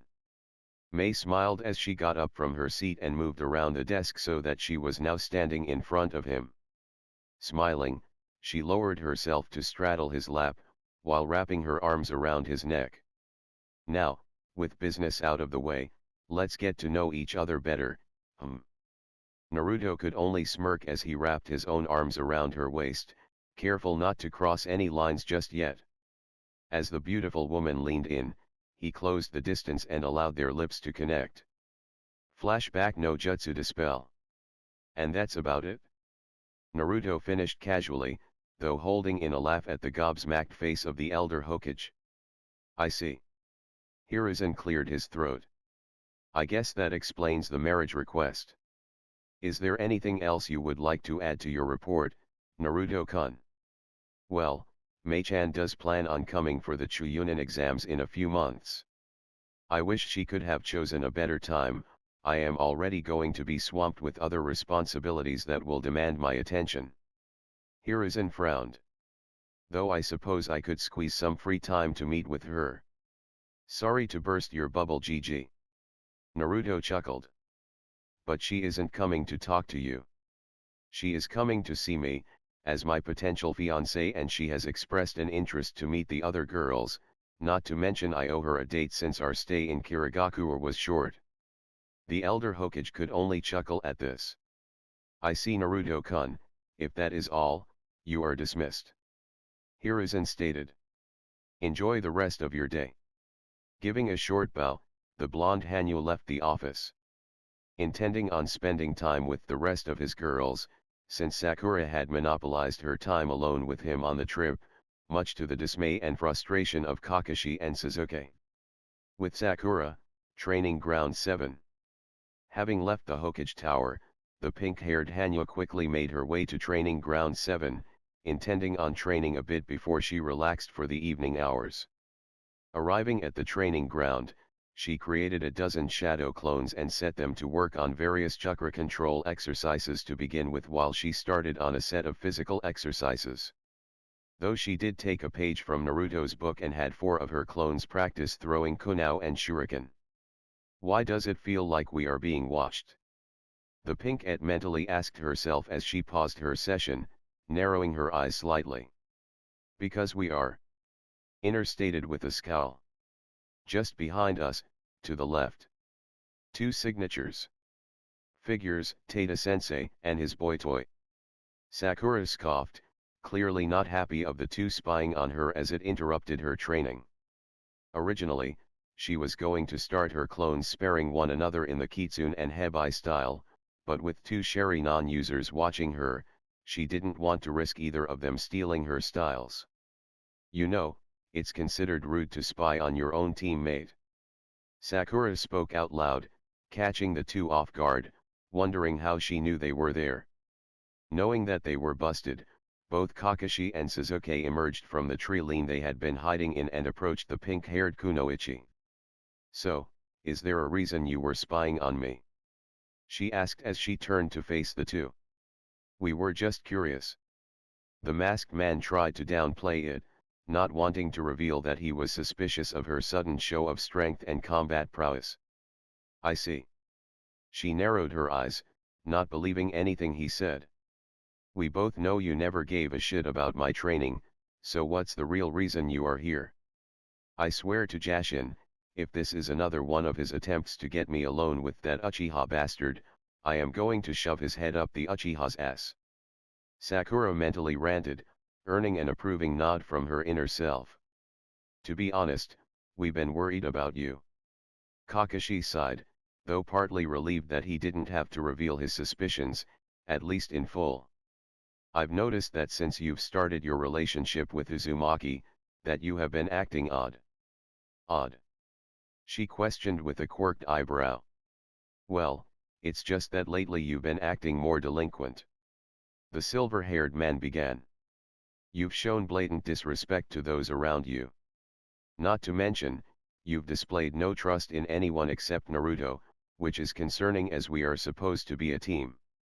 Furthermore, your physical changes. You've dyed your hair to make it look like Naruto's, and that weird tattoo you have at the base of your neck. Sakura had to resist the urge to reach up to her mate's mark when Kakashi mentioned it. Though she was thankful that he merely thought it was a tattoo. However, she was not embarrassed by it in the slightest. On the contrary, she was proud to bear his mark. First off, the only ones I am even remotely disrespectful to, is you and Sasuke. She countered after composing herself. Secondly, you're right, I don't trust either of you.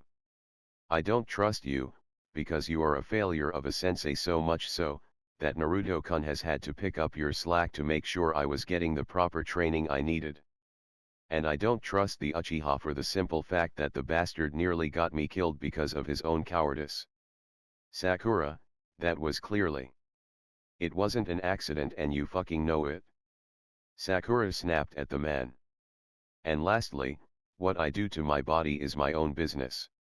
What about Naruto engaging in relationships with other women? Kakashi asked, not fully understanding how both her and Anko were completely okay with him flirting and seeing other women behind their back. And? What about it? She shrugged. It doesn't bother you at all that he doesn't respect you or Anko enough to not flirt with other women. The silver-haired Jonin ventured. Look, if Naruto is threatening you to stay with him while he lives out some perverted fantasy. Kakashi didn't get a chance to finish as Sakura started laughing out loud, which caught the two sharingan users off guard. Really? She laughed.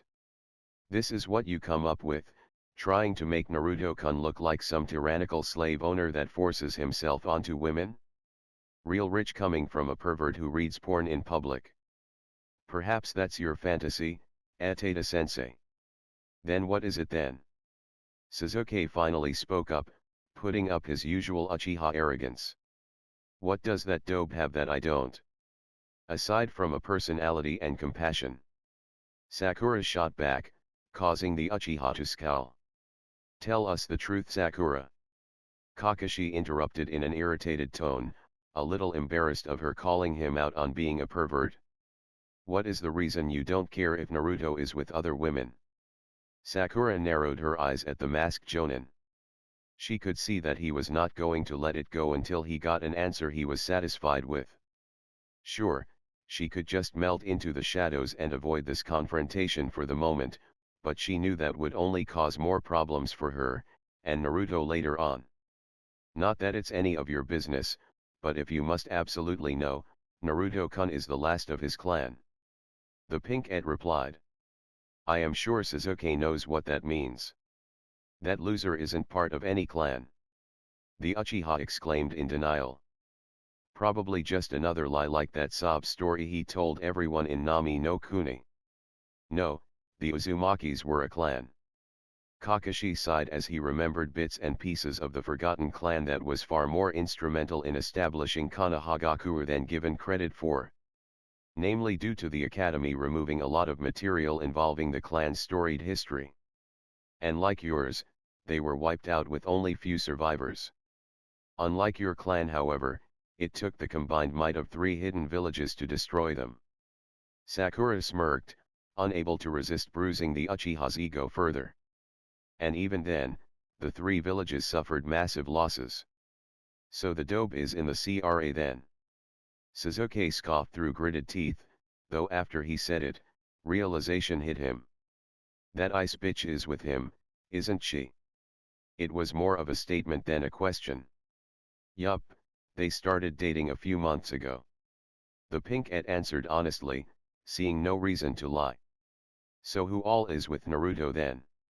Kakashi asked, trying to get even more information. He already knew of Anko, Sakura, and now Haku. No doubt Tsunami from Nami no Kuni as well. None of your business. Sakura replied, crossing her arms, earning a frown from the masked jonin. Now, if you'll excuse me. I am going to spend some time with my maid. There's that word again, maid.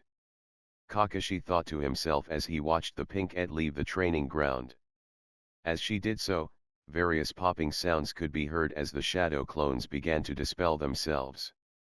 First Anko called Naruto that, and now Sakura. What's going on? Meanwhile, Sasuke was seething in anger for the simple fact that once again, the blonde dope had gotten in the way of his revenge against the ice bitch. Though now that he thought about it, he now realized what the elder was talking about when he said the CRA had been tainted recently. It was because Naruto was in it. Still, the Uchiha merely scoffed at the program.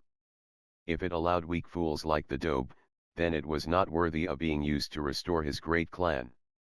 Naruto, outside the Hokage's tower. Having finished giving his report to the Hokage, the young blonde started to make his way to his favorite ramen stand. 1. Because he was hungry and it's been just over a week since he had his ramen, and 2. Because he wanted to catch up with Ayam, as she had not moved in with him just yet. Though she had entertained the idea, but had stated that she wasn't ready to move on to that level yet in the relationship. Which Naruto understood. I told you, Asuma. A woman's voice rang out, breaking the blonde out of his musings. We are over and I don't want anything to do with you. Looking in the direction the voice came from, Naruto could see a bearded man with a cigarette in his mouth standing before the red-eyed woman, whom was not looking too pleased at the man before her. That's Anko-chan's friend, almost sister really. Kurane Yui. Naruto thought, as her recognized the woman. While he had never personally met her, Anko would occasionally talk up a storm about the ruby-eyed genjutsu mistress. Turning on his heel, he began to approach the two. You are overreacting about this whole thing. The man defended arrogantly. Now come on, I'll take you out to a nice lunch and then we can go back to your apartment and soothe this whole thing over. I said no, now leave me alone. Kurane stated with finality and turned to leave, only for Asuma to roughly grab her wrist. Look, the man stated.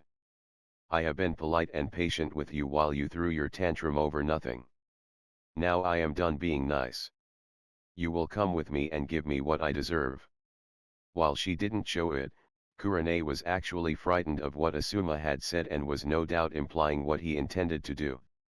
That he was going to take her by force if required, and that is what truly frightened her about the man. She knew if it got physical, she would lose to do her specializing in genjutsu, whereas Asuma replied mostly on his physical strength and some ninjutsus. Is there a problem here? Naruto asked as he approached the two, earning a glare from the bearded man. None of your business, Brad, the adults are talking. Asuma barked, not taking his eyes off Kurane. Now get out of here. Naruto only shook his head, showing that he was not going to leave. Which only agitated the bearded jonin further. No, I don't think so. The blonde stated. And I do believe she told you to leave her alone. By now, the blonde Hanyu had moved in between the two jonins. Gently placing his hand on Kurane's arm and gently pulling it out of Asuma's grasp, all the while guiding her to stay behind him to keep her out of harm's way in case the smoking jonin attempted anything. Now, I won't tell you again. Naruto narrowed his eyes at the man before him. Leave. Do you have any idea who I am, Brad? Asuma seethed. Yeah, you're a sexist, chauvinist pig. The blonde shot back, not the least bit intimidated by the bearded man. And don't try and pull your father's title bullshit on me, we both know I have a fair better relationship with the old man than you do.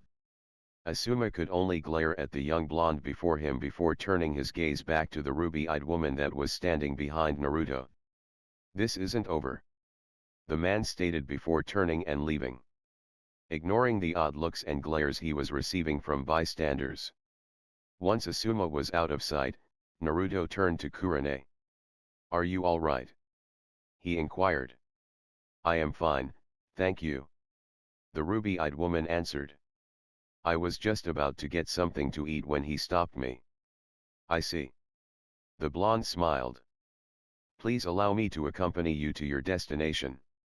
Nodding with a slight blush on her cheeks, the two of them made their way through the village with Naruto starting up light conversation as they continued on their way. For her part, Kurane was impressed with the young man's maturity. Not once during their walk had he commented on her looks or body, instead talking of things she was interested in. Namely genjutsu. Though, during their conversation, he could tell something was bothering the ruby-eyed woman. After nearly 15 minutes of walking, the two stopped in front of the barbecue restaurant, that was just down the street from his favorite ramen stand. He had hoped for ramen, but at the same time he didn't want to chance leaving Kurane alone in case Asuma attempted something else, and from her posture, he could tell she didn't really want him to leave either. So, he took a seat in the chair next to her, and placed his own order. "So if you don't mind me asking, what's bothering you, Kurane-san?" Naruto inquired after a handful of seconds in silence. "Just having some issues with one of my students I help train on the side," she answered with a frown. She had such big dreams of claiming my title of being Konoha's genjutsu mistress, and now she won't even talk to me. Every time I tried to approach her ended in her verbally lashing out at me. I'm not sure what happened." "How long has this been going on?" "About 3 months now." Kurane sighed. "She claims I abandoned her." "That was about the time your team had their first C-rank mission outside the village," Naruto pointed out. "I know I wasn't able to tell her about being out of the village, but we weren't gone that long to make it seem like I abandoned her." However, Naruto narrowed his eyes in thought. Something about this entire scenario didn't add up. "Who is your student?" "Yakumo Kurama." The ruby-eyed woman sighed. "Current heiress of the Kurama clan." "Kurama clan, they're a very prominent clan within the village," Ari chimed in. "Also, every few generations, a member of the clan can develop extremely powerful genjutsu abilities, making them extremely lifelike and very dangerous to friends and foes. And if this Yakumo has developed that kind of power," Naruto speculated, "I have a feeling I know what is going on. We better go check on her." "I agree, something about this just screams the name Danzo and his route." "Kurane-san, where does Yakumo live?" he asked, catching the genjutsu mistress off guard by the question. "Just south, outside the village," she answered, a little confused as to why he was asking. "I am going to go talk to her and see if I can't find out what is going on," he answered her unasked question. "Besides, something about this seems off. I'll let you know what I find out, good or bad." As he stands up, he allows his shadow to detach itself from him and form into a dark clone, much to the ruby-eyed woman's surprise. "This is my Dakukuran, dark clone, a technique from my bloodline. I'll give you the details about it later, just know that it is on another level from your typical shadow clone," he explained. "I'll be back soon." Receiving a nod from the black-haired beauty, whom was still in shock due to the abilities the young blonde had displayed, Naruto left the restaurant and made his way to the Kurama compound, quickly taking to the roofs to speed up his trip as fast as possible. "So what all do we know about Yakumo?" Naruto mentally asked as he bounded across the rooftops. "What am I? A database?" Ari huffed, though still began to sift through her host's memories for anything pertaining to the young girl. "Well, you have been sneaking out to search the village's archives for information on that bastard that forced you to attack the village. He replied with a small chuckle. Surely you came across other information as well, right? Anyways, Yakumo Kurama. The kitsune girl began with a slight blush in embarrassment, reading from a file within the young teen's mind.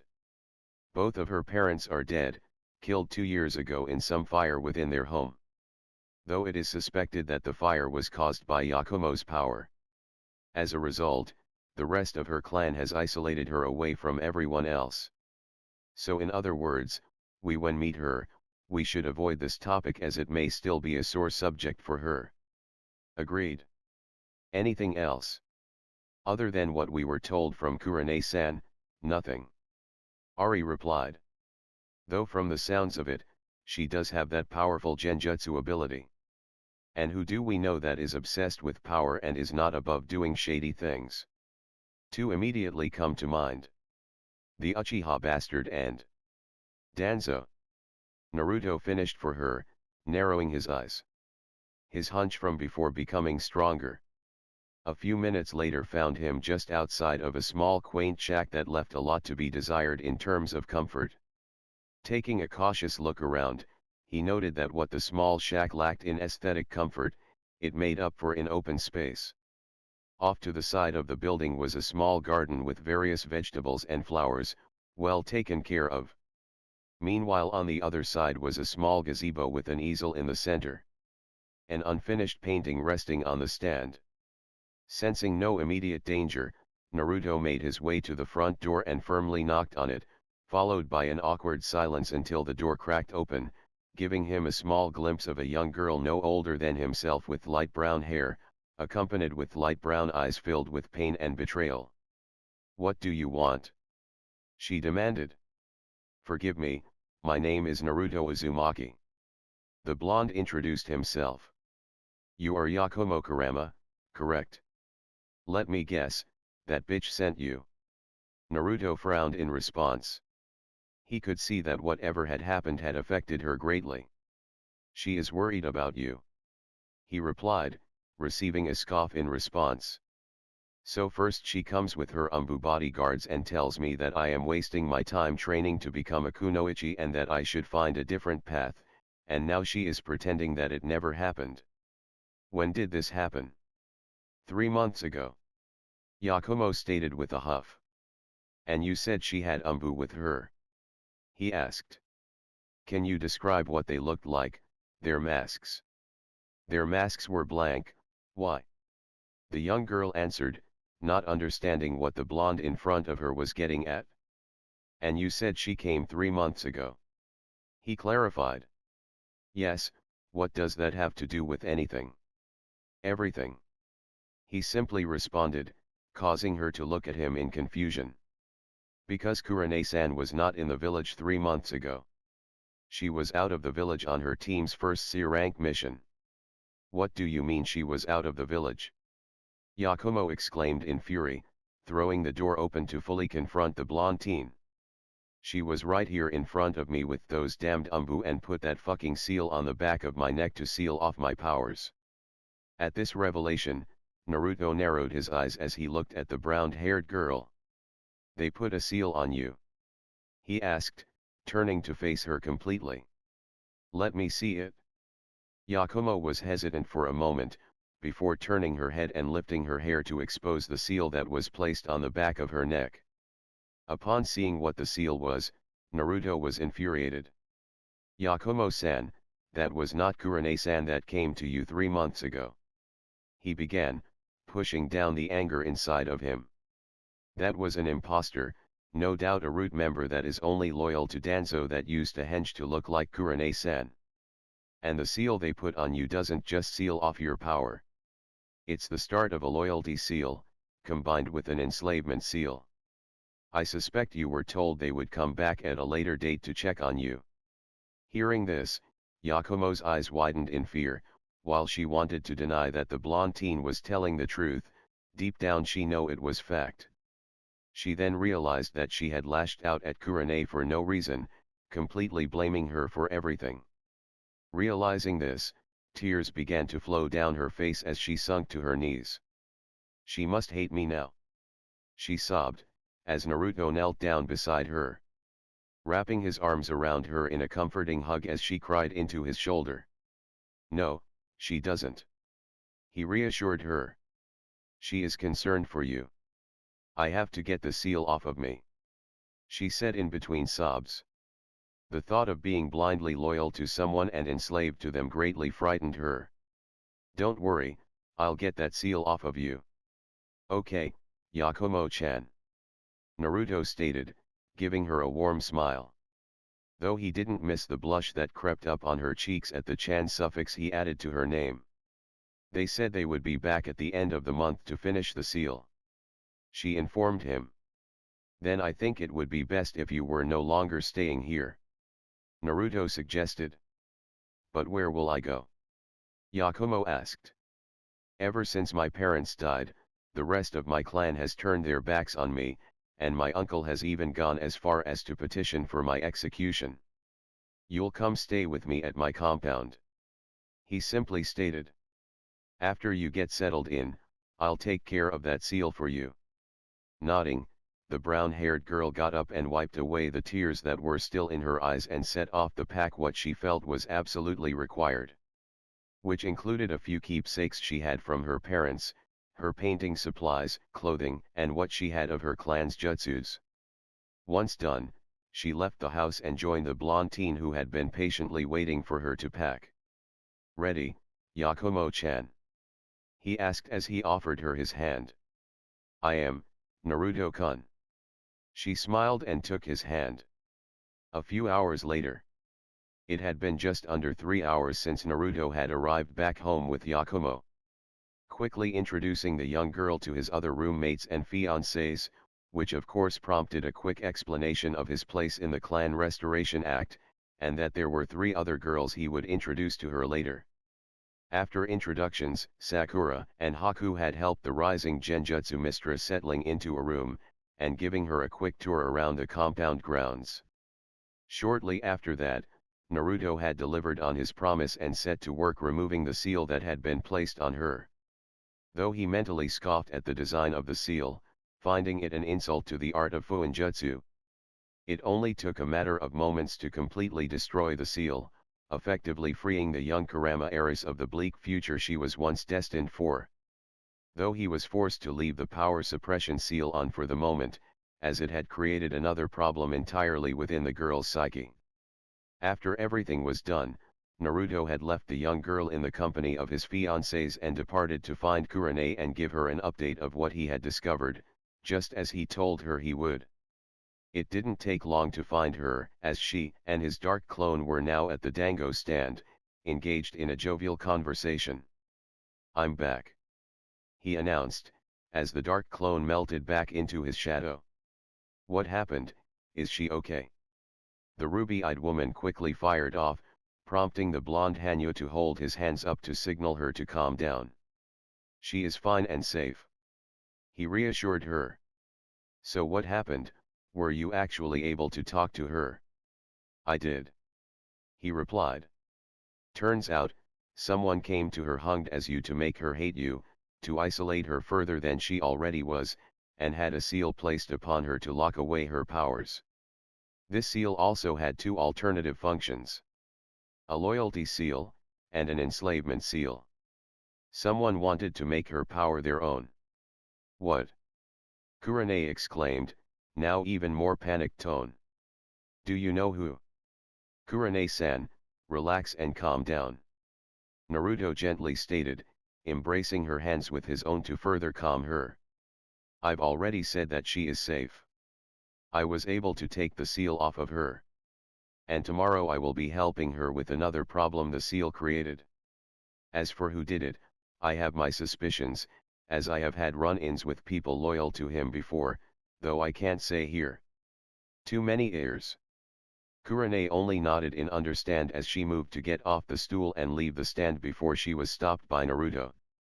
Where are you going, Kurane-san? He asked, though he already knew where she intended to go. I need to go talk to her, to tell her I am sorry for everything that had happened. the ruby-eyed woman stated as she moved to leave the stand again. Then you're going the wrong way. But she lives dash. She doesn't live there anymore. Naruto chuckled as he walked past her. She is staying at my compound now. Not seeing if she was following, Naruto continued walking. Meanwhile, Kurane could only watch his retreating back in shock and a little bit of confusion, his long black trench coat gently rolling in the breeze he created as he made his way down the street towards his home. It was then that she realized something that caused her to blush. My Kami, I'm starting to fall for him. She thought as she shook her head and ran off to catch up to him. This was the first time she had actually interacted with the young teen on any level, and she was already falling for him. In a short amount of time, he had defended her honor and even helped out her wayward student, and hasn't asked for anything in return. Maybe Anko was right. She smiled to herself. Omake, the great destroyer. Sasuke was not in the best of moods as he walked down one of the many streets of Kiri. Not only had he been humiliated once again by walking into the trap set up by bloodline haters and being jumped after they had sealed off his chakra, but Sakura of all people had been the one to rescue him. Even further, when they had returned to the Mizukage tower, they had walked in on Naruto and the Mizukage making out. Which only served to infuriate the Uchiha further. That auburn-haired slut should be with me, not that loser. He seethed. As the Uchiha continued to brood, something to his right caught his eye. Looking to his right, he saw a nice-looking weapon that looked more for clubbing someone to death than actually cutting. Though what caught the raven-haired emo's attention was the sign in front of it. It read, "The Great Destroyer, Maximum Penetrating Power." An evil glint shined in the Uchiha's eye as he thought of what he could do to his enemies with such a weapon. Without a second thought, Sasuke entered the store and demanded to purchase the weapon he saw, ignoring the strange look he received. However, the shop owner didn't argue, nor did the man ask any questions as he retrieved the product in question and rung it up for him. "Would you like to purchase a bottle of warming oil?" the shopkeeper asked. "What purpose would the oil serve?" Sasuke inquired. "To keep your weapon polished," was the simple answer. "Fine, I'll take a bottle." Nodding, the products were rung up. Without hesitation, the last Uchiha bought the items and left the shop to go rejoin his joke of a team. It didn't take long for him to meet back up with the others, though as he approached, he could see both Naruto and Sakura trying desperately not to laugh. Meanwhile, Kakashi was dumbstruck at what he was witnessing. Sasuke." Kakashi spoke up. "What is that?" "It's my new weapon that I will use on Itaki and anyone else who gets between me and him." "Man or woman?" the Uchiha proudly exclaimed. This of course was the tipping point for both Naruto and Sakura, as the two burst out laughing. "Wow, I know I joked about it, but I didn't really think you were into that." Naruto breathed out, in between laughs. Meanwhile, Sakura was already on the ground holding her stomach as she continued to laugh. Not even Kakashi could say anything, as he had his hand over where his mouth would be on his mask, and was struggling and failing holding in his own laughter. "What are you laughing at?" the Uchiha seethed. "This is a mighty weapon, that only a Uchiha is worthy to receive." Despite the emo's prideful boast, it didn't calm the trio down as more laughter erupted between them, causing the sole Uchiha to fume more. Full of anger, Sasuke pushed past the trio and began to walk out the gate, seething even further as the two gate guards began to snicker and point at him. "So, should we tell him?" Naruto asked as he finally caught his breath as he watched Sasuke walk down the path with the massive weapon on his back, to be proudly shown off to the world. "Nah, let's see how long it takes him to figure it out." Kakashi spoke up, surprising the two. "And what if he never realizes he just bought a massive sex toy instead of an actual weapon?" Sakura inquired with a snigger. "Then he will be forever known as the ultimate dildo warrior."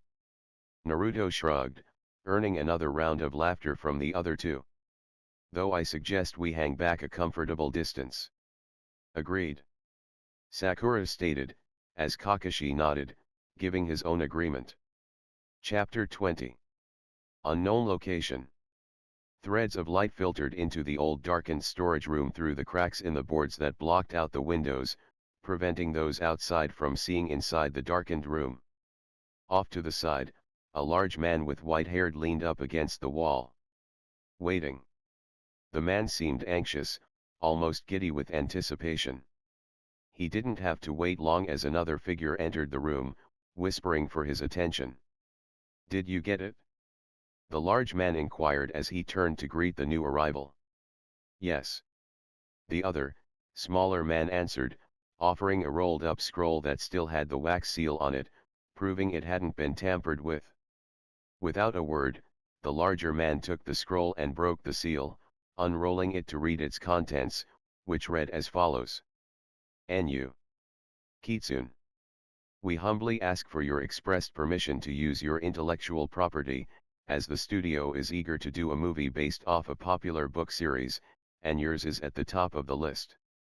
It is with great excitement that we contact you with this offer to film a movie based off of your wonderful book series, Demon Heart. You should know that the lead actress herself, Yuki Fujikaze, is an avid fan of your stories and is eagerly looking forward in starring in the film. Please contact us at your earliest convenience so that we may negotiate a fair deal for all involved. With regards, Sandai Osamu." So their studio is looking to make a movie based off a popular book series. The larger man grinned.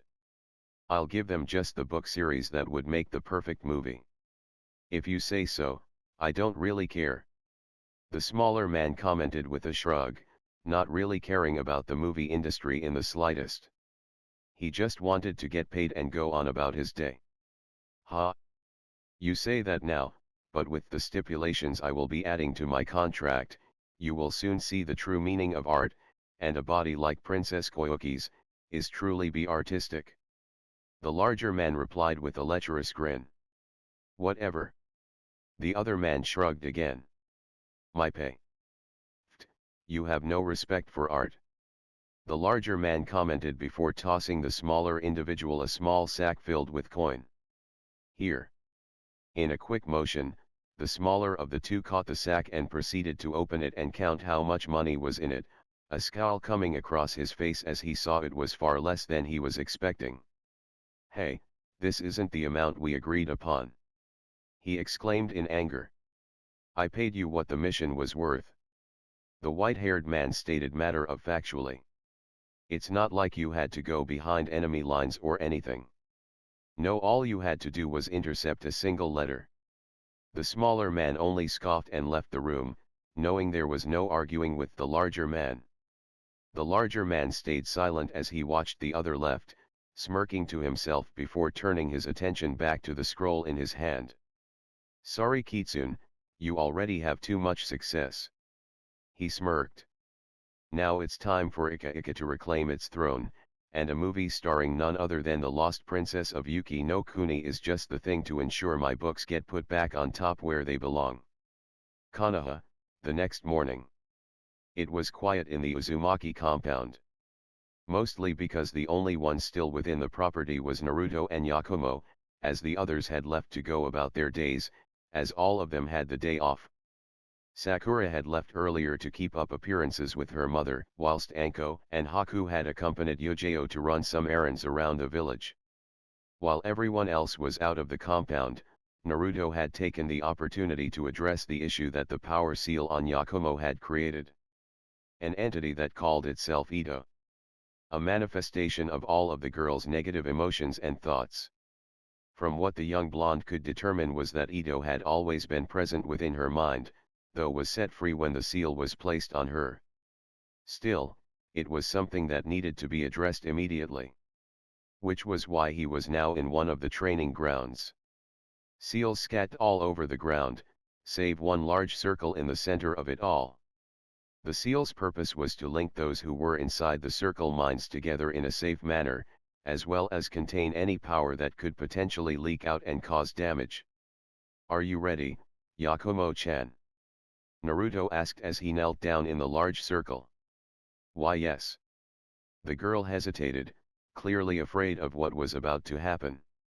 Regardless, she too knelt down in the circle as well, just across from where Naruto was. Are you sure this is going to work? Don't worry. He replied, giving her a reassuring smile before bending over. He channeled his chakra into the seals. In an instant, a blinding white light erupted around the two, prompting them to cover their eyes. Yakumo's mindscape. When the two opened their eyes, the first thing they noticed was that they were not in the training ground anymore. Instead, they were in what appeared to be a nightmarish hellscape. Barren rock cropping and ruined buildings littered the horizon as the sky above was filled with black clouds with red lightning striking at random. In truth, the entire scene frightened Yakumo. Is this really my mind? She thought fearfully as she took in the environment around her. However, she was broken out of her thoughts when she felt a hand on her shoulder. Turning, she saw Naruto standing beside her. It's only like this because you have an alternative personality fighting for control. He explained. Just remember. This is your mind, you're the one in control. No matter what this Ito says. Nothing can happen unless you want it to happen. Encouraged by the blonde at her side, Yakumo nodded her head and steeled her resolve as the two of them set off towards a large broken tower-like structure. No doubt where Ito was residing. It didn't take long for the two to arrive at their destination. Stepping into the center of the broken tower, they were greeted by the sight of an individual that looked similar to Yakumo, with the exception of horns that protruded outwards, and elongated fangs coming from mouth. Its skin a darkened grayish-brown, with an almost animalistic cat-like face, and eyes. So, my weak pathetic shell finally comes to me. The demonic entity growls out. You must be Ito. Naruto commented as they approached the figure, unaffected by its appearance. How cute, she brought a friend. It sneered. Too bad you have only came to your death. I don't think so. The blonde stated casually. You see, this is Yakumo-chan's domain. Not yours. You are merely a false queen in this mindscape. Taking this as her cue, Yakumo stepped forward. A steeled look of determination in her eyes. All the while repeating what Naruto had told her. That despite Ito's intimidating appearance, the demon could do nothing to her or Naruto without her consent. You have plagued me for the past 3 months. She stated. Filling my mind with thoughts of destroying the village, torturing Kurane-san to death, and setting the world on fire. No more. Foolish girl. Those were your own thoughts and desires. Ito exclaimed, lashing out with a wave of power, which sent debris and large tendrils of dark energy towards the two. However, before the attack could hit, the tendrils smashed into an invisible wall as the various debris of masonry shattered upon colliding with the invisible force as Yakumo stood there, mildly flinching at the closeness of the attack. Naruto on the other hand, didn't even bat an eye. Seeing that Ito's attack couldn't touch her, the young girl was filled with more confidence as she brought up her right arm and swung it to the side in a sweeping motion, sending out her own wave of power that obliterated the dark tendrils and kicking up its own dust and debris. You have no power here. Yakumo stated with finality. This is my domain. As she stated this, she began to stalk forward towards the demonic-like entity. All the while, her power keeping the tendrils that Ito kept sending towards her at bay as they were destroyed upon impact of the powerful barrier Yakumo kept around her. Gradually, the young girl drew closer the Ito, causing the entity to begin to panic as its powers were having no effect on the girl or the blonde that had accompanied her. As Yakumo drew closer, Ito began to panic further. Stay away. Ito cried out as she started throwing more attacks at the girl in desperation, though as expected, none got even close to her. Stay away from me. You're right. Yakumo finally spoke once she got within arm's length of the demonic-looking entity, using her power to hold Ito in place. I did have those thoughts. I wanted to see the village burn. I wanted to see Kurane-sensei suffer for what she did to me. I wanted everyone who had wronged me to pay. But I was wrong. So what now? Ito asked, resigning herself to her fate, since she couldn't escape from her captor. Will you banish me from your mind? Lock me away, or just snuff out my existence? No. The brown-haired girl replied to the surprise of Ito. You were created by my own negative emotions and thoughts. You were able to grow and nourish due to the seal that was put on me to suppress my power. However, despite how you created, you are still part of who I am. It was then that Yakumo did something that neither Naruto nor Ito had expected. She brought the entity into a hug. Upon doing so, a bright light flashed, temporarily blinding the blonde from seeing what was happening. As the light faded, the brownish skin began to shed away from Ito, revealing a more fair complexion underneath it. The horns that adorned her head becoming smaller, before twisting and changing into a more elegant-looking set, looking almost like the horns of a ram. Her fangs also becoming smaller, almost to the point that they only barely protruded from under her upper lip. Her eyes, while still keeping their cat-like appearance, had changed color. What was once yellow filled with malice, was now a pinkish color. As this happens, Ito's eyes widened in shock of what had just happened. Feeling as if all the darkness that had clouded her mind had been cleared. This was further reflected as the envy ornament around them began to shift and change. Buildings that were once crumbling repaired themselves, as the darkened sky cleared, to allow rays of sunshine to wash over the newly repaired city. Leaving the three of them standing in the center of a beautiful park. I'm sorry. Ito cried, allowing her head to drop onto Yakumo's shoulder, to which the brunette stroked the girl's hair to comfort her. No, I am sorry. Yakumo smiled. I thrust all of my negative emotions upon you unfairly. Meanwhile, Naruto merely smiled as everything unfolded. He was honestly surprised at Yakumo's approach in how to handle Ito, how she had accepted that Ito was part of her, despite what the being had represented. He knew that had Yakumo tried to fight it, Ito would have only become stronger and increase its chance of completely taking control. Thank you, Naruto-kun. Yakumo stated, breaking the blonde out of his musings. I couldn't have done this without you. How did I help? He asked, a little confused. Sure, he may have set up the seals to allow them both in her mindscape so that they could confront Ito, but aside from that he did nothing.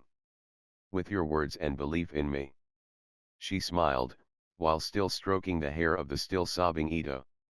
At first, I fully intended to fight with everything I had. But when you told me that she couldn't do anything as long as I didn't allow it, it made me realize that she was born because of me. So instead of fighting her, you decided to embrace that she is a part of you. Naruto surmised with smile. Approving of her resolve. Yakumo merely nodded with a smile. Of course. She replied. As one, we can move forward towards our dream to be the most renowned genjutsu mistress in not just Konoha, but all of the elemental nations. At this, Ito nodded in agreement. Together. She said. Real world. Slowly the two opened the eyes, the glow that the seals had once given off when activated had died down. Looking around, Yakumo could see that it had only been roughly half an hour, though it had felt like an entire day. Naruto seemed to catch on to her confusion and chuckled. Time flows different within our minds. He commented. How do you feel? I feel whole and... She paused, scrunching her nose slightly. One thing that she noticed right away was that she felt physically stronger. Stronger than she had been 3 months ago. Stronger. Like I was missing something that I just got back. That's good.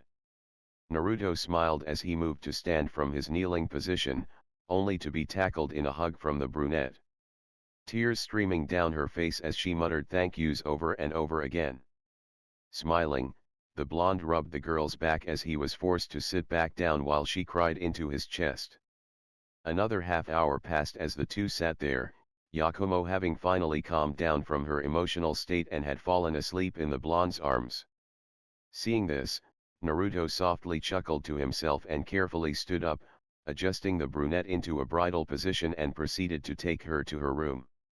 Mentally noting that he was going to need to talk to the old man about expanding his home, especially at the rate he's been getting roommates. Laying her down on her bed, Naruto smiled and leaned in and kissed her forehead, causing Yakumo to smile softly in her sleep. "Get some rest," Naruto said as he turned to leave the room. "I am sure Kurane-san will be coming by to visit later today." As he left, Yakumo cracked open her eyes and smiled once more. "You know, he is cute. You should see about dating him," Ito commented from within her mind, prompting Yakumo to widen her eyes in surprise as a blush crept across her face. Hokage Tower, 30 minutes later. With Ito now dealt with, in a rather peaceful manner, Naruto knew he had to talk to the old man about his root problem. He knew that with his latest interference, Danzo would be after him even more than before. Which is why he found himself in front of the familiar set of wooden doors. Giving them a firm knock, he waited for the elder village leader to call him in. "Ah, Naruto-kun." Hiruzen greeted with a smile. "Good to see you." "Good to see you too, Gigi," the blonde greeted back. "Unfortunately, I am not here for a social visit. Could we have some privacy?" Nodding, the elder man dismissed all of the umbu in the room and activated the privacy seals in his office. As an added step, Naruto had activated his shadow sight ability to ensure the room was truly empty. Once it was confirmed that they were alone, Naruto deactivated his ability and took a deep breath. "What do you know about Root?" The question alone was enough to make the elder man's blood freeze. "Where did you learn of that, Naruto-kun?" "Had a few run-ins with them," the blonde explained with a small scowl. "And just recently, they had attempted to acquire Yakumo Kurama into their ranks through the use of loyalty and enslavement seals intertwined together." Root was a group of umbu led by Danzo. The old man sighed, not liking the implications. Emotionless tools to be used for black ops missions. Assassinations, infiltrations, and worse. "I had ordered them to be disbanded before retiring from this position, before your father took over. It would appear that this order was never fully carried out," Naruto mused. "Or, the previous Hokage allowed them to reform in secret under him." "I agree." Hiruzen sighed once more, rubbing his temples as he felt a massive headache coming on. "Unfortunately, these root umbu have seals on them that prevent them from talking, even if tortured. Also, I wouldn't be surprised if there is a dead man's switch seal on them somewhere," the blonde added. "So with no concrete proof, we have nothing to show." "What of you and Yakumo-san's memories?" the old man offered. "Inoichi could easily share those. Except you're forgetting that due to Danzo being an elder counselor, this would involve all council members, and the civilian side doesn't like me all that much," Naruto pointed out. "Also, Yakumo-chan has been ostracized by her own clan and family, so she doesn't have much support either." "I see, this does complicate things," the Hokage stated with a frown. "For now, keep your guard up. And be sure to inform your girls, no doubt Danzo will target them to get to you." Naruto nodded at this, as he knew this was a very likely scenario. "Already ahead of you, Gigi," he commented. "Now, is there anything else, Naruto-kun?" "Actually yes," the blonde answered. "I would like your permission to expand my compound." "Why do you need my permission?" Hiruzen asked, a little confused. "Because I plan on bringing in someone from outside of the village." Naruto grinned. "Tajuna. I see." The old man chuckled. "Very well, when do you plan on doing this?" "Probably around the Chuunin exams that are coming up." The blonde shrugged. "Tsunami-chan plans on attending anyways." "Very well, Naruto-kun. You have my permission." Thanks Gigi. Naruto replied as he left the room, leaving the elder village leader alone with his thoughts. I'll need to keep a closer eye on Danzo, he thought. Unfortunately, I don't know who to trust. So it must fall to myself and Nico when she is around. Ramen Ichiraku. The purple-haired beauty, known as the Queen of Blades, was sitting by herself at the ramen stand, enjoying a bowl of pork miso, while chatting with Ayam. The subject of course was about Naruto. Ayam was a little disappointed that Naruto had been unable to come see her the previous day, but Yojao explained that he intended to before something serious came up. Going on to explain how Naruto had helped out Kurenai's student and potentially saved her from a very bleak future. As the two were conversing, two shadows cast over the two women. Ayam scowled, having a good view of the two that had just entered the stand, prompting Yojao to sigh to herself. Guess it was too much to hope that the bastard would leave me alone. Hey Yojao-chan. Hayate greeted as he entered the ramen stand, ignoring the scowl Ayam was sending his way as Kakashi entered along with him, reading his usual orange book. What do you want? The sword's mistress asked in an annoyed one. Don't be like that Yojao-chan. Hayate said as he took a stool next to her, ignoring the glare he was receiving from Ayam. I just wanted to have a friendly chat. I've already told you, I am not interested and I will not forsake my fiancé. Come on Yojao-chan, I know you were forced into that arrangement against your will. The coughing swordsman continued. But I can take care of you a lot better than that brat can. In more ways than one. This of course prompted both women to scowl at the man's words. If you're not going to order something, then I am going to have to ask you to leave. Ayam stated, glaring at both men in the stand. Turning his attention to the ramen waitress, Hayate couldn't help but notice her own beauty as he let his eyes travel up and down her body. This of course did not go unnoticed by the two women, earning him another pair of heated glares that he ignored. Don't even think about it. The ramen waitress stated with a cold edge to her voice. I have a boyfriend. Fine, fine. Hayate held up his hands in mock surrender. I'll have a beef ramen. And you? Ayam turned her attention to the masked jonin. Pork ramen, please. He replied before turning back to his book, clearly showing he would much rather be anywhere else but here. The brunette ramen waitress made eye contact with the sword's mistress before disappearing back into the kitchen area to prepare the orders. Normally her father would cook while she took orders, but he had an errand to run, and wouldn't return for another few hours. So how about you forget about that brat, and I will take you out on a nice date. The male swordsman pressed on. That brat probably doesn't respect you anyways. What harm could it do to give Hayate here a chance, Uzuki-san? Kakashi piped in lazily, still not looking up from his book. Go out a few times as friends, and you may be surprised. So that's his plan. Yojao thought to herself with a scoff. Bring along a wingman to pressure me into going out with him. Dumbass. I assure you, I am quite happy with my engagement to my fiancé. The purple-haired woman stated with a clipped tone. And as far as our relationship goes, it is purely professional. And even that is pushing it. I just don't get what you see in the brat. Hayate scoffed. He should have died on his first mission out of the village. Kakashi couldn't help but frown at his friend's words. The masked pervert could understand being jealous that someone was dating the girl he liked. After all, he himself was jealous when Rin and Obito had started dating, but to wish death upon someone was crossing the line for him. What I see in Naruto-kun is none of your business. Yojao stated. And to see you sink so low as to wish death upon a fellow Konoha shinobi just further lowers my opinion of you.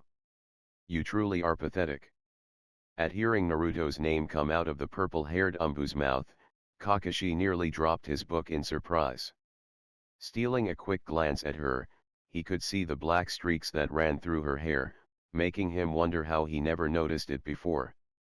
However, he didn't get to dwell on it further, as another person entered the ramen stand, immediately causing Hayate to scowl at the newcomer. "How's my queen of blades?" Naruto asked as he wrapped his arms around the purple-haired woman's waist from behind, giving her a light kiss at the base of her neck. This of course prompted her to smile and lean back into his embrace, all the while getting a sense of enjoyment as jealousy and rage washed over Hayate's face. Meanwhile, the masked Jonin could only look on in surprise as the scene unfolded before him. "Now, haven't I already warned you about harassing my fiancé, Hayate team?" the blonde inquired as he settled into a stool on the opposite side of his purple-haired beauty, who of course after Naruto got settled and slid over into his lap, wrapping her arms around his neck while he supported her by holding onto her waist. It was clear that she was relishing the fact she could be openly affectionate with him. "Like you have any power over me?" Hayate scoffed. "I outrank you as a shinobi." "As a shinobi maybe, but you're forgetting something." Naruto smirked. "As the clan head of the Uzumaki clan, I outrank you. And with myself being a shinobi as well, gives me a voice on the shinobi council." At this revelation, the sickly swordsman paled. "Now, so far I have been polite about your unwanted advances towards Yojo-chan," the blonde continued. "However, I am beginning to grow tired of your foolish pursuit of my fiancé. As such, I am tempted to bring this before the Shinobi Council, in which one of many things could happen to you, as you would be perceived as a threat to one of my future clan members. Firstly, you could find your shinobi license revoked and your chakra sealed. Secondly, you could find yourself stationed far outside of the village to ensure no accidental contact with the affected clan member. And lastly, as I just overheard you stating your desire that I died on a mission outside of the village, it could be seen as you conspiring against a clan head, in which the punishment is public execution. So what will it be, Hayate team?" While scowling at the implications, Hayate wisely remained silent. Meanwhile, Kakashi couldn't help but shudder, not just because of the words his estranged student had said, but the tone he used, which promised that he would follow through it if needed. As silence fell over the four, Ayam returned with the two orders, placing them each before Hayate and Kakashi. "Ah, Naruto-kun, you're here." Ayam smiled as she made her way around the counter and enveloped the blonde in a hug from behind, as the young blonde craned his neck to give her a soft kiss on the lips, while the purple-haired beauty moved slightly out of the way to allow her future sister-wife and fellow Jashinist in for some affection from their mate. "Sorry I didn't come by last night," the blonde apologized. "Something came up that I had to look into." "It's okay, Yojo-chan let me know what happened." The brunette waved off his apology. "Her too?" Hayate inquired as he watched the two girls surround the blonde. "As the last of the Uzumaki clan, he is in the Clan Restoration Act." Kakashi spoke up with a slight sigh. In all honesty, he wasn't surprised by Ayam being in a relationship with the blonde with how he loved ramen. "Of course you would know that, since you cornered Sakura-chan about it yesterday," the blonde commented. "I was curious since Anko and Sakura both seemed unaffected by other women's attraction towards you." The masked Jonin shrugged, skillfully eating his ramen without lowering his mask. "And you were busy talking with the Hokage. I'll give you that," Naruto conceded. "Though I must say I am insulted by the implications you made about me to Sakura-chan." "Oh, and what did he imply about you, Naruto-kun?" Ayam asked, seeing the purple-haired Umbu woman scowl at the masked Jonin, as Yojo had already heard about what happened. "I implied that Naruto may have been using fear to keep them with him." Kakashi sighed, knowing it was best if he admitted it freely than try to deny it. "And for that, I apologize." "Apology accepted, Tada-sensei," the blonde stated with a shrug. As silence settled over the group, Ayam ducked back into the kitchen area to prepare a few orders of the blonde's preferred dish. Meanwhile both Yojo and Naruto merely enjoyed each other's company with the purple-haired woman sitting comfortable in the blonde's lap. Once again, much to the dismay of the swordsman, Eventually the man had had enough and left the stand, along with Kakashi after paying for their meals. "So how is she?" Yujiro finally asked, inquiring about their new roommate. "We took care of her inner demon this morning," the blonde stated. Truthfully, it wasn't that hard. It was more about Yakumo-chan acknowledging that Ito is part of her. "You know he is going to come after you, right Naruto-kun?" Implying that Danzo would no doubt be sending more root after the blonde Hanyu. "I hope he comes after me himself." He grinned as Ayam sat down the first of many bowls of the Kushina special in front of her mate. "Save me the trouble of having to hunt him down with all the cloak and dagger bullshit." Both girls could only chuckle at their mate.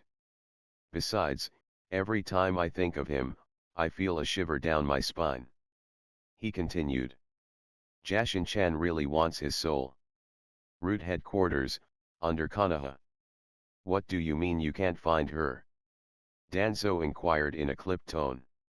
While barely showing any emotion, it was clear that the bandaged warhawk was livid about the Yakumo girl's disappearance. "We returned to her residence to finish the seal, only to find that she had left the compound at some point in the last 24 hours. One of the root umbu reported from their kneeling position. Do we have any leads as to where she could have gone?" "I apologize Danzo-sama, but there are none."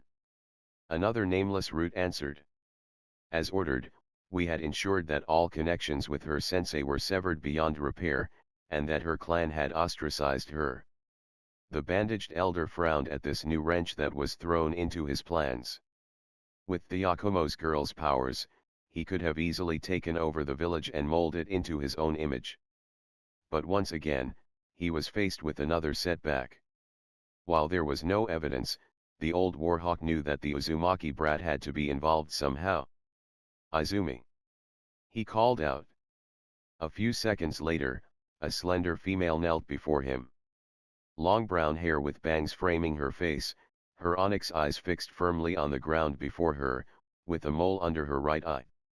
She wore a long-sleeved, high-collared purple shirt, baggy blue pants, a shuriken hostler on her right leg, red armband on her left arm, and a long purple fingerless glove that ran nearly the length of her arm. "Yes Danzo-sama." The woman identified as Izumi replied. "I have a special assignment for you," he stated.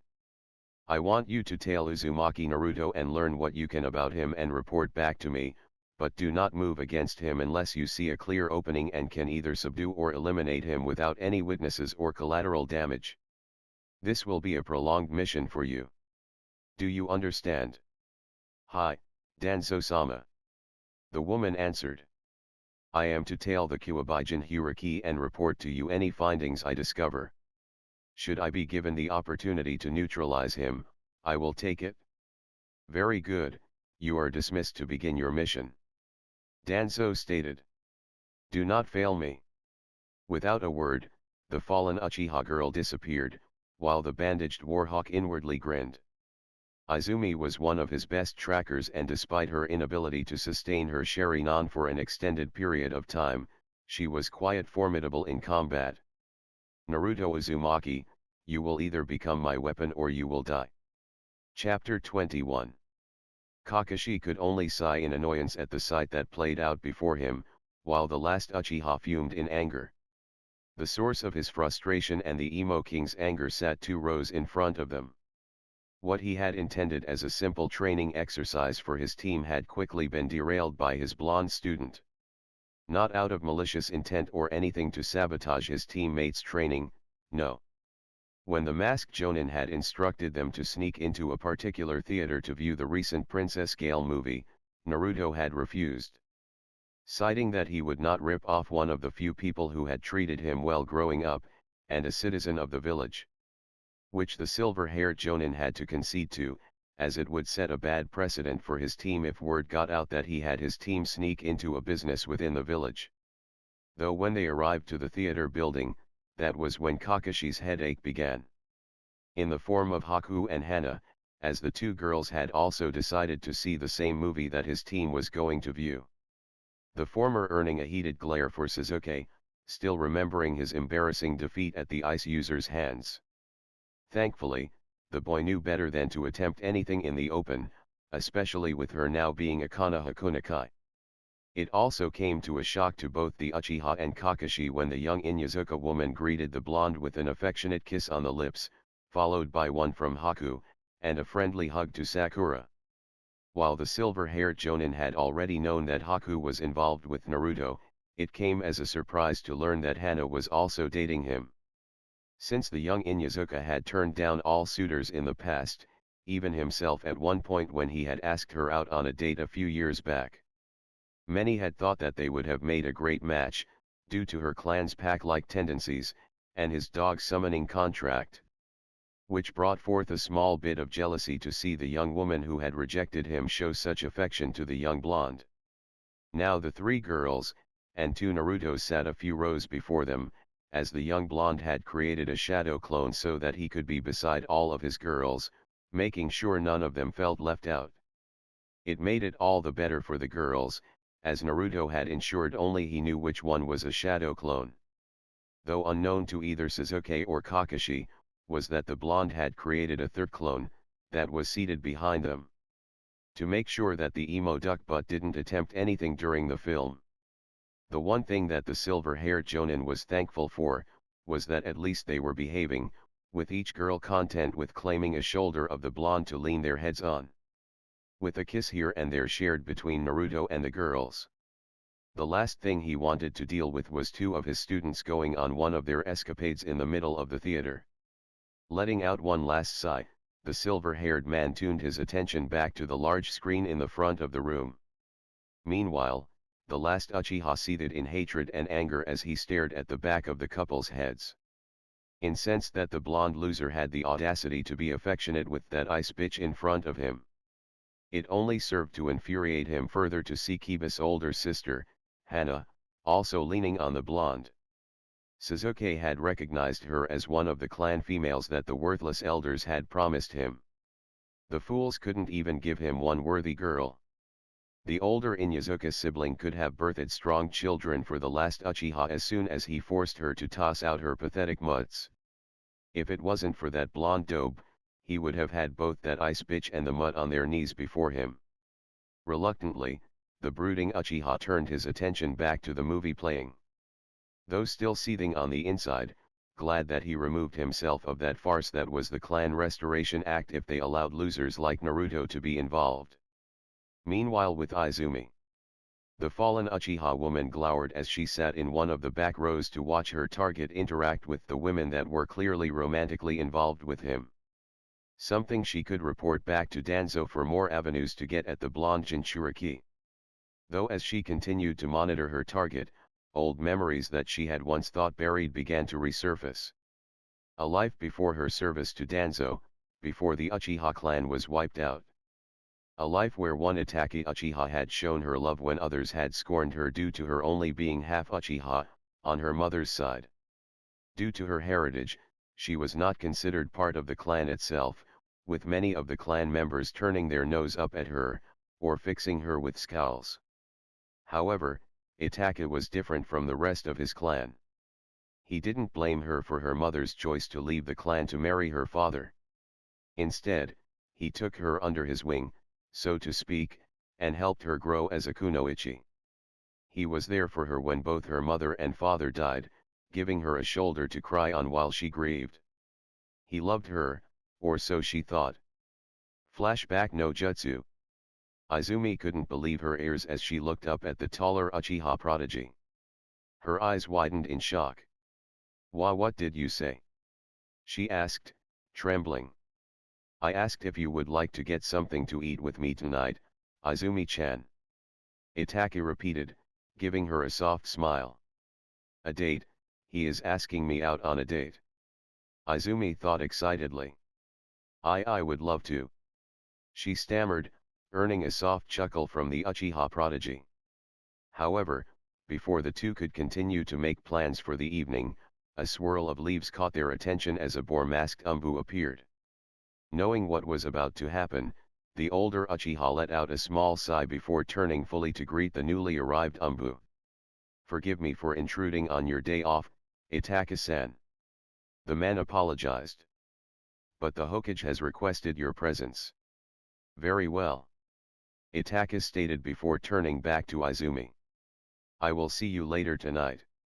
Being one of few words, Itaka merely turned and nodded to the Umbu before they both disappeared in a swirl of leaves, leaving behind an excited and heavily blushing girl. Smiling, Izumi turned on her heel and began skipping away as she wondered what she would wear this evening for her date.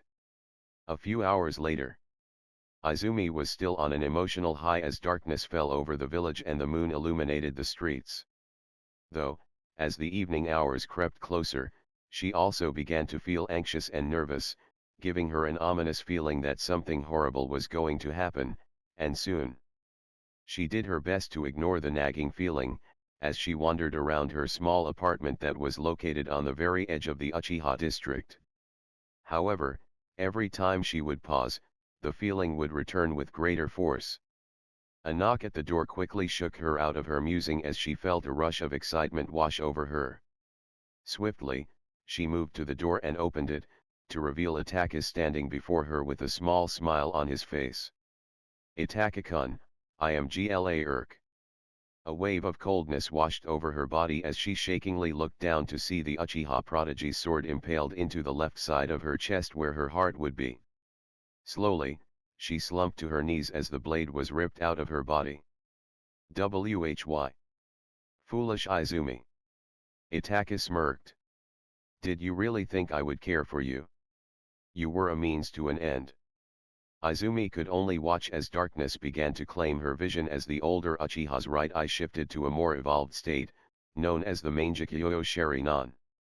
With a tri-blade shuriken-like appearance, each point bending so that he held a scythe-like appearance. Each tip connected to the body of the shuriken by a small line that protruded from the tip. That was the last thing she saw before darkness finally claimed her. Flashback no jutsu dispel. Upon snapping out of her memories, her hand immediately shot to her chest where she had been stabbed, breathing heavily.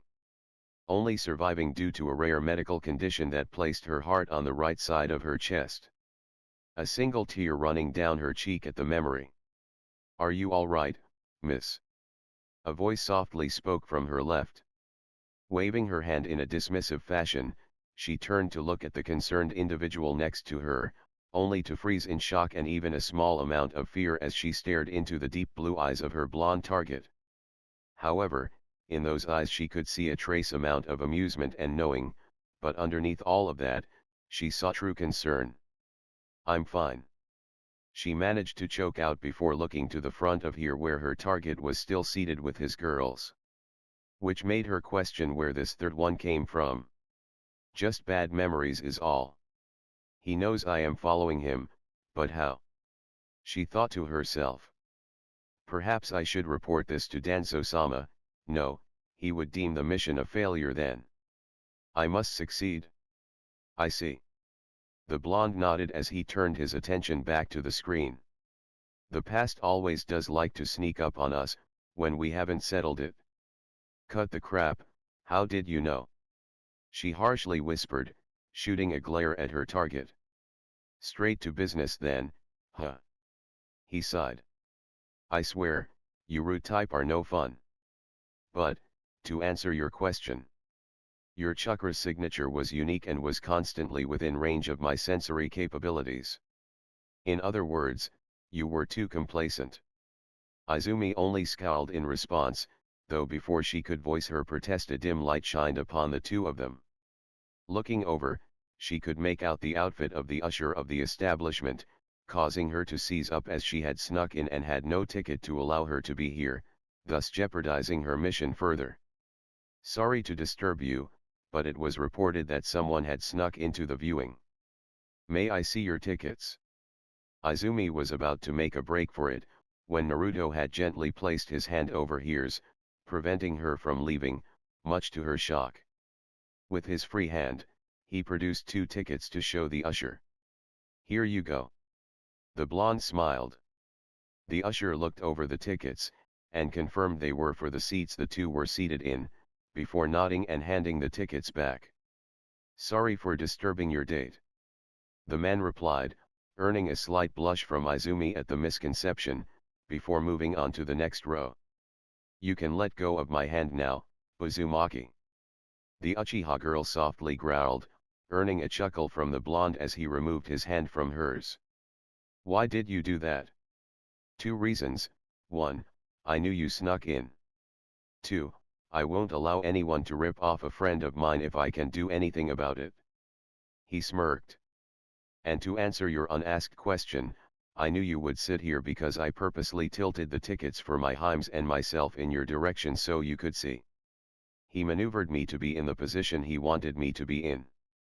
Izumi thought to herself in embarrassment of being so easily manipulated by her target. So, once I knew you would make your move, I bought these 2 tickets for these seats. Then I really have failed my mission. She commented with a frown. I will have to report my failure to Danzo-sama. Or, you could continue on with your mission. The blonde offered, earning a look of confusion from the root member. No doubt, if you report that you failed, you will be punished. Naruto explained. I also wouldn't be surprised that once you are of no use to Danzo, he will dispose of you. Besides, you're more fun than the other route he sends my way. Always with the Danzo-sama requires your presence or you will submit to Danzo-sama. Despite herself, Izumi couldn't help but chuckle at the blonde's spot-on impersonation of most of the root members. What's this? A root member that can laugh? The blonde teased, earning a scowl from the woman. At any rate, I suspect your mission is to gather information on me, and no doubt subdue or eliminate me. It was more of an observation than a question, still Izumi nodded in confirmation. Knowing it was useless to hide it, as her target already discovered her anyways. Then I highly recommend you continue with your mission, though your secondary objective is well out of your reach. What do you mean? Izumi inquired, feeling insulted that the young blonde would imply that she lacked the skill to fight him. What I mean, is that what Danzo team knows of me isn't even a fraction of what I am truly capable of. He stated, looking the Uchiha girl in the eyes, causing her to flinch slightly. And I know far more about my bloodline than I let on. Izumi didn't doubt his words. The look in his eyes told her everything she needed to know. Or, he continued. You can return to your master, report your failure and be severely punished. Deciding enough had been said, Naruto stood up as the movie ended, following his team and mates as they vacated the theater. Leaving behind a conflicted fallen Uchiha to digest over his words. With Team 7. Have a good date, Naruto-kun. Sakura teased after Haku and Hana had separated from the group to go about their day, though not before giving their blonde mate another deep kiss. It was enjoyable. The blonde smirked. So, looking forward to meeting Yuki Fujikaze. What do you mean? The pinkette asked, wondering where this question came from. Though she did love the actress's movies, she pondered what the connection between the movie they had just watched had with meeting the actress. Then it dawned on her. Our next mission will involve her, won't it? Good chance it will. Naruto nodded. Why else would we come to see her latest film as a team? Nodding in agreement, the pinkette walked alongside her blonde mate to meet up with Kakashi and Sasuke, mentally chuckling at the look of jealousy in the eyes of both sharingan users. Though to the silver-haired Jonin's credit, his was more controlled than his raven-haired counterparts. Now that Naruto has finished his date, the masked Jonin chastised, prompting the blonde Hanyo to merely roll his eyes in response. Which Kakashi paid no mind to as he produced a mission scroll. Our next mission is to the land of snow. We will protecting the famed actress, Yuki Fujikaze. Be ready to leave early tomorrow morning. Having given his instructions, the silver-haired Jonin disappeared in a swirl of leaves, leaving behind his 3 students. Both Naruto and Sakura merely shrugged, ignoring the glare the last Uchiha was sending their way, before walking off towards the compound to pack for the mission and bid farewell to their loved ones. as was customary between the Hanyu lovers whenever they were sent on long missions outside of the village. Tetsu no Kuni, a week and a half later. Team 7 had wasted no time in arriving to the sleepy coastal town within the Land of Iron to rendezvous with the film crew and director that had hired their services. As they approached the film crew, a middle-aged man with glasses greeted them. "You must be the leaf shinobi we hired." The man greeted. "I am Sandeo Isama, producer for the Princess Gale films." "Nice to meet you." Kakashi responded. "We are Team 7. This is Sasuke Uchiha, Sakura Harano, and Naruto Uzumaki, and I am Kakashi Hatake." Sasuke merely grunted in response, whilst Sakura and Naruto nodded their heads when their names were spoken. "A pleasure," Sandeo stated as he invited the shinobi to walk with him. As he did so, he proceeded to give the masked jonin a light rundown of what the mission would involve. Though it was mostly the usual. Keep the actress and crew safe from bandits and other threats, as they were planning to film in a hostile environment. Hearing the mission parameters, Naruto couldn't help but feel something was off. As if the man had a hidden agenda as to why he insisted they film in the Land of Snow, which was surprising considering the movie they were set to start filming. Ika Ika Paradise. The blonde Hanyo couldn't help but frown at that. To see a respected actress take up such a role seemed too far out of her character from her standard heroine princess roles. However, he was broken out of his thoughts as an out-of-breath assistant ran towards the group. "Sandeo-san." The assistant gasped as he stopped before the group. "It's Yuki-sama." She ran away again. The producer let out a frustrated sigh upon hearing the news. "I apologize, Yuki has been like this since she learned the movie she would be starring in this time around." Sandeo gave a short explanation. "Could you please search for her and bring her back?" Nodding, the silver-haired jonin turned to his team. "All right, you three, fan out and find Yuki Fujikaze and bring her back here, safely and unharmed." With a quick affirmative, the three split off into different directions to comb through the town to spot the wayward actress. Though, it wasn't too hard to track down the actress as a large crowd of people had gathered around the tavern she was in. As the three genins regrouped and entered the tavern, they were able to quickly spot the actress sitting at the bar with a saucer of sake. Surrounded by a small crowd of adamant fans, begging for her autograph, pictures, and such. Seeing her irritated state, both Naruto and Sakura nodded to each other, coming to the same conclusion. Yuki was a flight risk, and was no doubt going to take off at the first opening. Quietly, Naruto navigated his way through the crowd, whilst the last Uchiha forced his way through towards the actress, earning a number of vocal protests towards the arrogant boy. Once he was within range, the blonde Hanyo flicked his fingers in the direction of the actress, allowing small black splotches to stain her dress, leaving her completely unaware.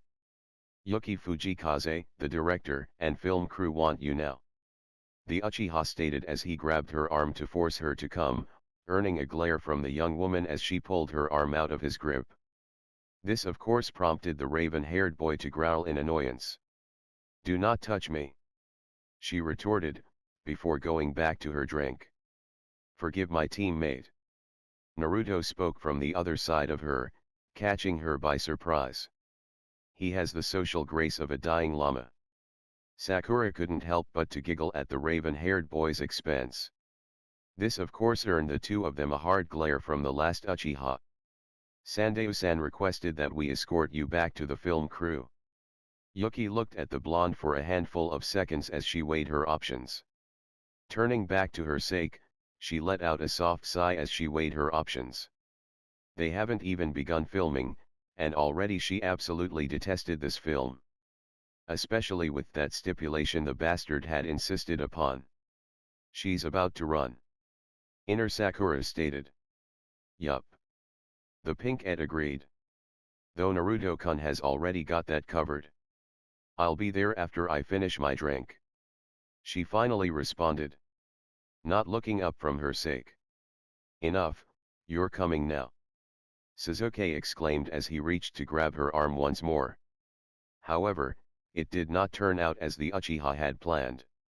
Without hesitation, the actress quickly activated what appeared to be a self-defense ring of some kind on her right hand and sprayed a pepper-like spray into the vaunted Uchiha's eyes, causing him to cry out in pain. Without wasting any time, she placed a well-aimed kick into his groin before shoving him down to the ground and taking off out of the tavern, pushing bystanders out of the way. "Fucking bitch." Sasuke seethed in agony as he cradled his bruised jewels, tears leaking from his eyes. "I think I'm in love," Naruto stated with a grin that told his pink-haired mate that he was joking. Despite herself, Sakura couldn't help but to get a good chuckle out of the scene that played out before her. Though the blonde's joke didn't help ease her laughter any, prompting to fallen Uchiha to attempt to glare at her, though being unable to see made him look far more ridiculous than intimidating, prompting her to laugh even harder. "Do what you can to help him, I'll go after Yuki-san," Naruto instructed as he left the embarrassed Uchiha in the capable hands of his mate. Upon exiting the tavern, he caught the glimpse of the actress tearing down the road on a white horse, causing him to raise an eyebrow, clearly impressed by her physical capabilities. However, some sniffling off to the side caught his attention. Turning, he saw two young children starting to cry. "What's wrong?" he asked, as he knelt down beside the two. We wanted an autograph from Yuki, but she was rude and ran off," the young girl sniffled. "I understand, she's an amazing actress." The blonde nodded. "But please forgive her, she's had a stressful day with the new movie she is working on." "I mean, how would you like to be constantly surrounded by strangers asking the same thing over and over again?" I wouldn't like it very much. That is what Yuki-san has to deal with every day," the blonde continued as the two children began to dry their eyes. "So please, forgive her for having a bad day." "We will," the boy answered, receiving a nod from his friend. "All right, I have to go and make sure she stays safe." With that, Naruto took a step back and disappeared into the shadows, prompting the two kids to exclaim how cool shinobis were, starting to dream up of becoming shinobi themselves on day. With Yuki Fujikaze, the young actress sped down the roadway out of the town upon the horse she rode upon. A small part of her loving the feeling of the breeze flowing through her hair, and over all the illusion of freedom it symbolized. Though she wasn't naive, she knew they would catch up to her soon and force her back. Still, she was determined to enjoy what freedom she could. Of course, that feeling didn't last long as she suddenly felt a light pressure on her back, and a pair of strong arms gently wrap around her midsection, forcing her to look over her shoulder, surprised to see the young blonde from earlier.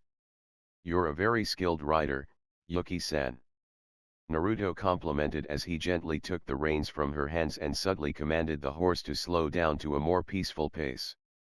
"So what now, going to take me back?"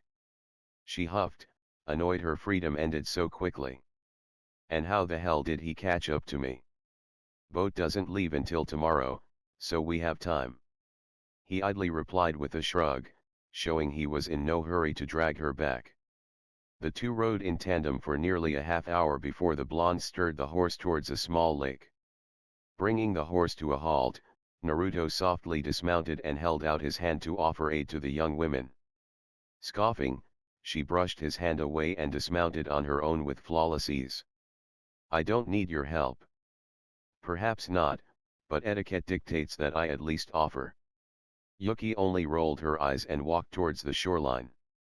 Picking up a handful of rocks, she began tossing them into the water, watching as the ripples traveled along the surface. "What's on your mind, Yuki-san?" Naruto asked as he followed suit and began to skip some of the smoother rocks across the surface of the lake. "Your producer commented that you've been like this ever since you learned what the movie you're making is. Why do you care?" Naruto Uzumaki. "Why do you care?"